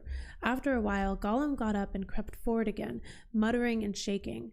About an hour after midnight, the fear fell on them a third time, but it now seemed more remote, as if it were passing far above the clouds, rushing with terrible speed into the west. Gollum, however, was helpless with terror and was convinced that they were being hunted, that their approach was known. So I imagine that the going into the west, that's when the Nazgul is flying to Saruman, where they believe the ring to be, because they saw the Hobbit there. In many ways, Sauron is Gollum's greatest rival for the ring. Oh, absolutely. I think, yeah, 100%, without a doubt. 3 times, he whimpered. 3 times is a threat. They feel us here. They feel the precious. The precious is their master. We cannot go any further this way. No, it's no use, no use. Pleading and kind words were no longer of any avail. It was not until Frodo commanded him angrily and laid a hand on his sword hilt that Gollum would get up again. Then at last he rose with a snarl and went before them like a beaten dog. So they stumbled on through the weary end of the night, and until the coming of another day of fear they walked in silence with bowed heads, seeing nothing and hearing nothing but the wind hissing in their ears. I wonder here, because Smeagol Gollum very much thinks that, like, the birds they're seeing are because Sauron knows that, like, they're approaching. I am under the impression that it's, like, very much what's going on with Saruman and the orcs, etc., the rest of the Fellowship. If that first Nazgul is the one that flew over Theoden's camp, then it was extremely quick now, that many leagues away. I agree that it probably is the same one, but it underscores the speed of our foes. Yeah, it does underscore the speed of them, doesn't it? Yeah, I mean, and because that was just what I took it for, was like, oh, that's where we are, which was wild to me when I was reading this, because I was like, wow, we're already... Time moved really quickly in these 2 like, we spent... I mean, if I'm understanding the timing right, where's this chapter start? We had this many pages. Just what's standing here. Went over the same amount of time as this many pages.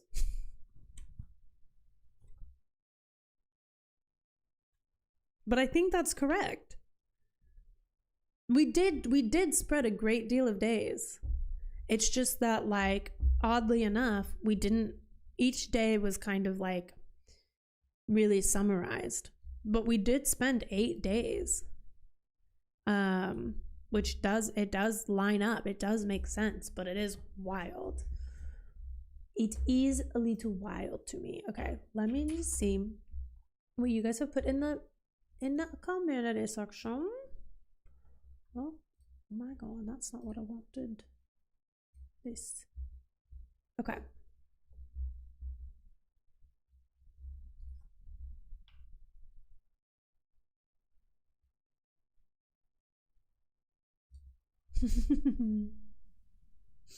Oh, thank you, Andrew.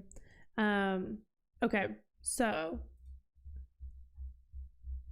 I'm gonna read your whole thing, Wild, since we did more of a, like, what I would say theme discussion and not like a play-by-play, and you do a really good job of like themes and summarized play-by-play. So let's read what Wild left for us today. These 2 chapters take a different tone than the ones immediately preceding it. We are back with Frodo and Sam, and we need to catch up on what they have been doing. And in rejoining the ring, we get a lot of hidden nuggets of symbolism, metaphor, and theme. Yes, we do. I will try to call attention to various things that I find interesting without dictating that I think the thematic meaning might be so as to not poison the first read for folks. Thank you. Thank you. You may read whatever you like. I was just trying to relieve pressure. I know I appreciate you. I really, really do. I appreciate you all in every way that you guys show up. Yes, so no more calendar matching next time. Haha. We're caught up. That's actually quite amazing. Quite impressive, Tolkien.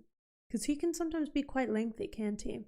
Okay, we open with Sam in despair on the 3rd evening since fleeing from the company. To orient us, the breaking of the fellowship happened on 26 February. It is now 28 February, the evening when Merry and Pippin escaped the orcs that were hauling them across the plain.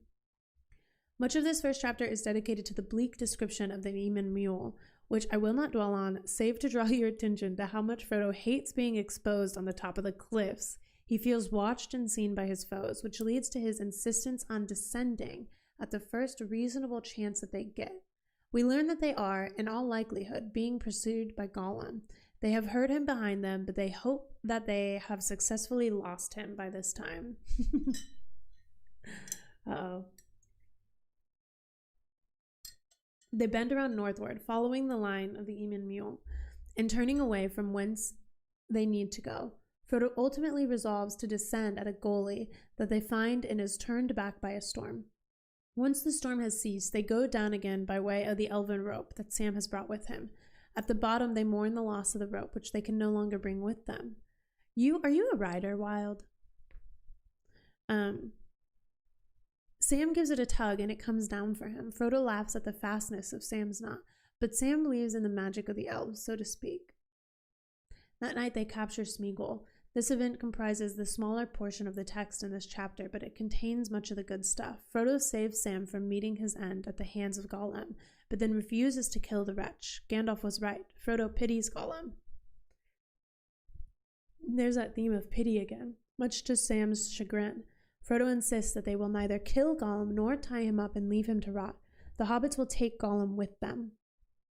Frodo and Gollum converse about whence the hobbits are heading and what Gollum is going to do in order to repay them for not killing him. Sam is astonished at the bravado and authority that Frodo displays. He notes that there is something odd about Frodo's mood, and the matter is beyond all argument. Gollum tells the hobbits to go to sleep, and he will begin guiding them after the moon, Whiteface, goes behind the Eamon Mule. The pair feign sleep, and Gollum springs away. They catch him and begin the debate again. We didn't even talk about how Gollum tried to escape again whilst in their company, huh? I'm not a writer by trade. I am a nuclear engineer, but a fan of good stories. You have a skill for writing. I think Frodo can feel the eye already as well, as can Gandalf, Elrond, Galadriel, and others attuned to it. I think you're right, Pedro.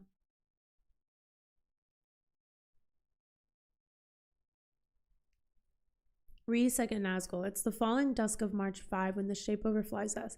It is later that night that it goes over Theoden. But it is flying fast. Oh, you're good. You're good. You can send back-to-back messages.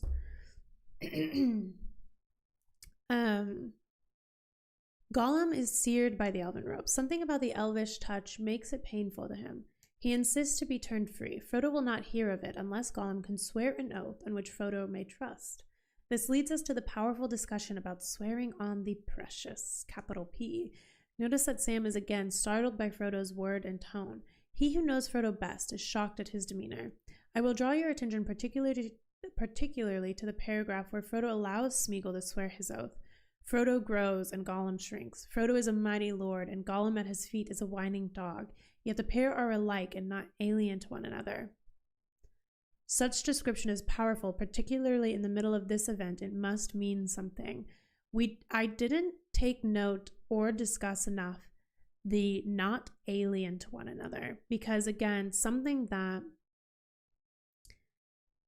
doesn't always come to me first is the importance and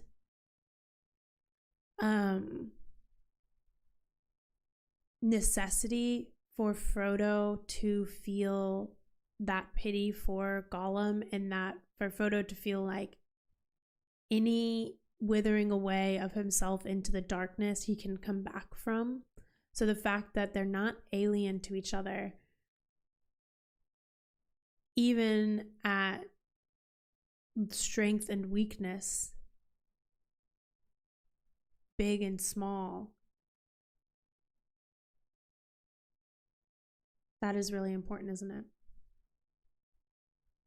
It's that layering on of that need to see that you can come back from it, maybe. Or all hope is not gone if the darkness does take you over. There's something delightful. Sam, family history that we skipped. Sam, I do know something about rope and knots. It's in the family, as you might say. Oh, yeah, you're right. Why my granddad and my Uncle Andy after him? Him that was the gaffer's eldest brother. He had a rope walkover by Tidefield many a year. You're right. We did kind of skip over that. I know what I think that paragraph is about, but I've intentionally left it out for discussion at the end of all things so as to let everyone come to their own conclusions. I cannot wait. Sam and his knots are cute, yes. Also, color me, I did not know that Bilbo was a took. That was interesting lore for me to find out in the Hobbit movie.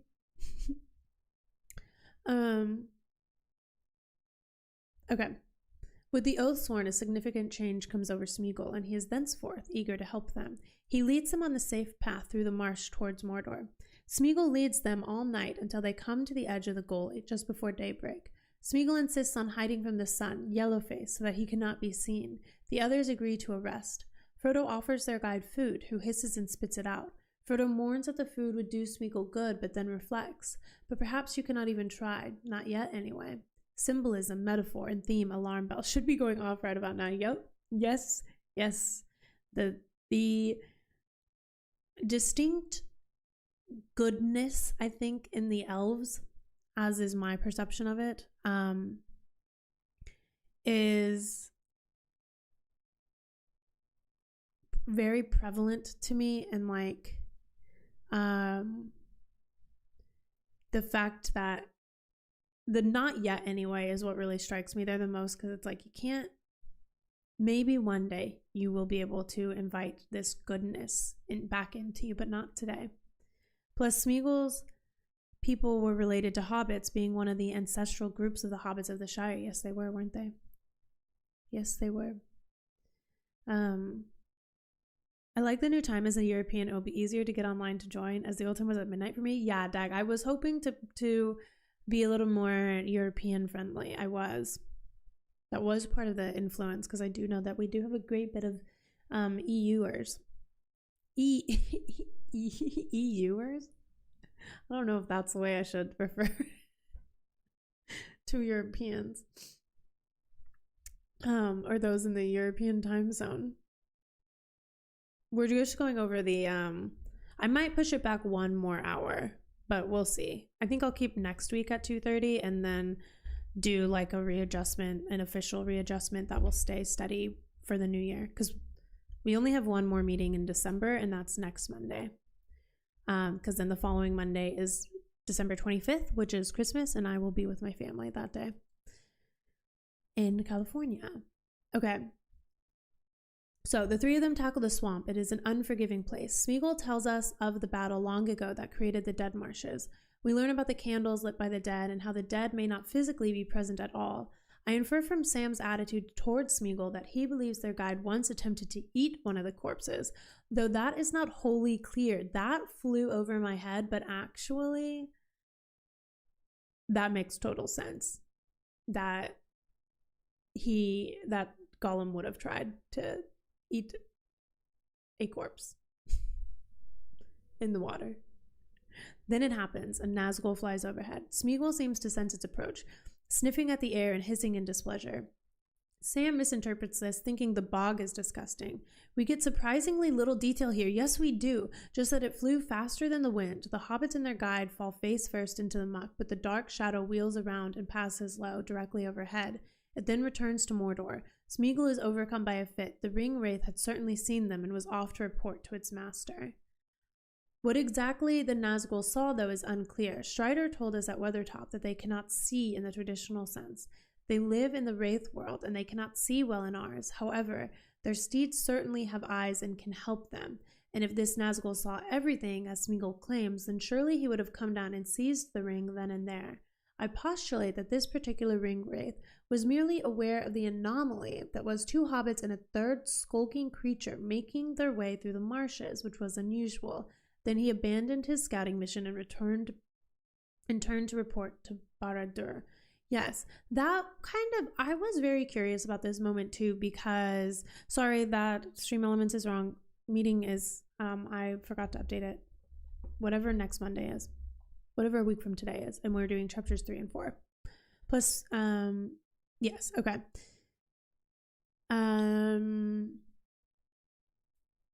Yeah, I was actually very confused about this, because I kind of think either way, if that Nazgul did see them, wouldn't they have come down quite swiftly? But I don't know. It is kind of,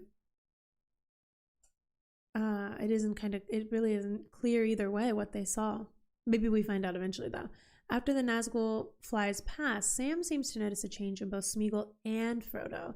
Frodo in particular seems exhausted to Sam. I point this out to you because I think this chapter and those that follow it seem to be increasingly from Sam's perspective, not from Frodo's. That shift in narrative control could be an interesting thing to discuss at some point. Yes, I don't know if we've gone over this since, but at the very beginning of today, I was talking about how Frodo seems like much more of a background character in today's reading. There are definitely moments where like he's front and center, but he definitely fades into the background. And Halthor was saying that it is kind of like this distance of Frodo is very maybe reminiscent of like Frodo's mind also. I think that Nazgul certainly lands if he knows that they have the ring. Otherwise, he just sees 3 travelers. Yeah. Oh, I told you hit the important stuff of my note already. Yeah, that's... Oh, yeah, you did, yeah. Yeah, that's... I mean... I'm glad I wasn't the only one that felt that way. Okay, the trio come to the desolation of the Moranon, a foul, dead place full of slag and pits and poisonous fume. They rest there for the day. Sam wakes during Frodo's watch to find that Frodo is asleep and that Smeagol is wrestling with himself over whether to take the ring back from Frodo. It is a thrilling conversation that I will not recount here. It is well done, and the reader is left wondering which side of Smeagol would have won out had Sam not awoken. Yeah, because I hadn't really noticed. I guess I had just kind of put the movie perception onto that moment too, because in the movie, Smeagol wins. And Smeagol kind of squashes Gollum down for a bit. But yeah, we don't really get the chance to see what Smeagol or Gollum, what would have really happened here had Sam not awoken. Gollum is kind of forced into this, the continuation of this journey. Something to noodle on. Frodo wakes refreshed and finds his burden lighter. He had a pleasant vision during his sleep, though he could recall none of it. They travel again by night, advancing once more toward the Black Gate. Once more the terror of the winged Nazgul flies overhead, making for the west with speed. Several hours later, yet another one passes above, but so distant and so fast that the hobbits do not think it could possibly have anything to do with them. Based on Appendix B, this may be the same evening that the others visited Isengard. I am not sure of this because one group moves by day and the other hides from the light. Yes. Yep. So, by all accounts, we are assuming we are where book 3 ends now in timing. So next week when we pick up, we're reading chapters 3 and chapters 4. The Black Gate is closed is chapter 3, and then chapter 4 is of herbs and stewed rabbit. Nicely written summary. Wild always writes the best summaries, and I always read them, and I try to bring in as like much of it to. I like this cadence of what we did today, and I'll continue to like tweak and evolve. But I like being able to like feel like I can read Wild's entire post without having also just like gone through each page. But I'm gonna try to find, I don't know, it's gonna continue to evolve. I'm very new to this kind of content still. I'm just finding the way that feels right. But yeah, so next week we'll do chapters 3 and 4. The Black Gate is closed, and then of herbs and stewed rabbit. Of herbs and stewed rabbit. What a chat. And that chapter is quite thick. It's about the same. I'm excited. And then that will be our last meeting for December, and we'll meet back up in January. I try to walk us through the important thematic moments in context, draw attention to the moments that I think bring out the meaning of the text. You do a great job. You do a really wonderful job. And I really appreciate everyone's like awareness of trying to keep it like a safe space for anyone new to the story too. Thank you for doing that, because then that means this can live on for new readers, for seasoned readers, etc., etc., and that's really important to me. So thank you. But also thank you for joining me today. It's good to be back. This month is just kind of one of those months, isn't it? And getting sick last week was not ideal, but what can you do? You can't do anything, really. But yeah, we'll meet next week. We're going to do the 2:30 time again next week, 2:30 Central. And then I'll keep noodling on what time works best, and we'll do like a proper, consistent whatever start for a time in January. I just don't want to do another switch to a time next week and then switch it again in January. So we'll keep it at 2:30 p.m. for next week. And we'll pick back up on what it is in January. Namari. Thanks everyone. I liked the pace of this one, but open to your thoughts on the flow and whatnot. So leave your comments if you're watching this in the past, and I'll keep noodling on kind of what feels right and what feels like a good pace. The pacing on this, even though we still went 2 hours and 12 minutes, it felt less. It didn't feel that long for me, and sometimes in the past I have felt every 2 hours and 12 minutes of of it, not in a way that I wasn't enjoying it, but I don't know, it wasn't like flowing in my soul. This one felt more natural for me. Thanks to all for making some of the last few hours of my 14-hour drive go by so quickly. Enjoy the rest of your drive safely. Thanks for joining us, Farrell. Okay guys, I'm headed out. Have a good Monday evening, or wherever your evening is. And I'll see you next week, if not before. Reminder that the Hobbit reaction is live if you care for that, over on the Lips Reacts channel. And but we're keeping book club here. So I'll see you next week. Bye.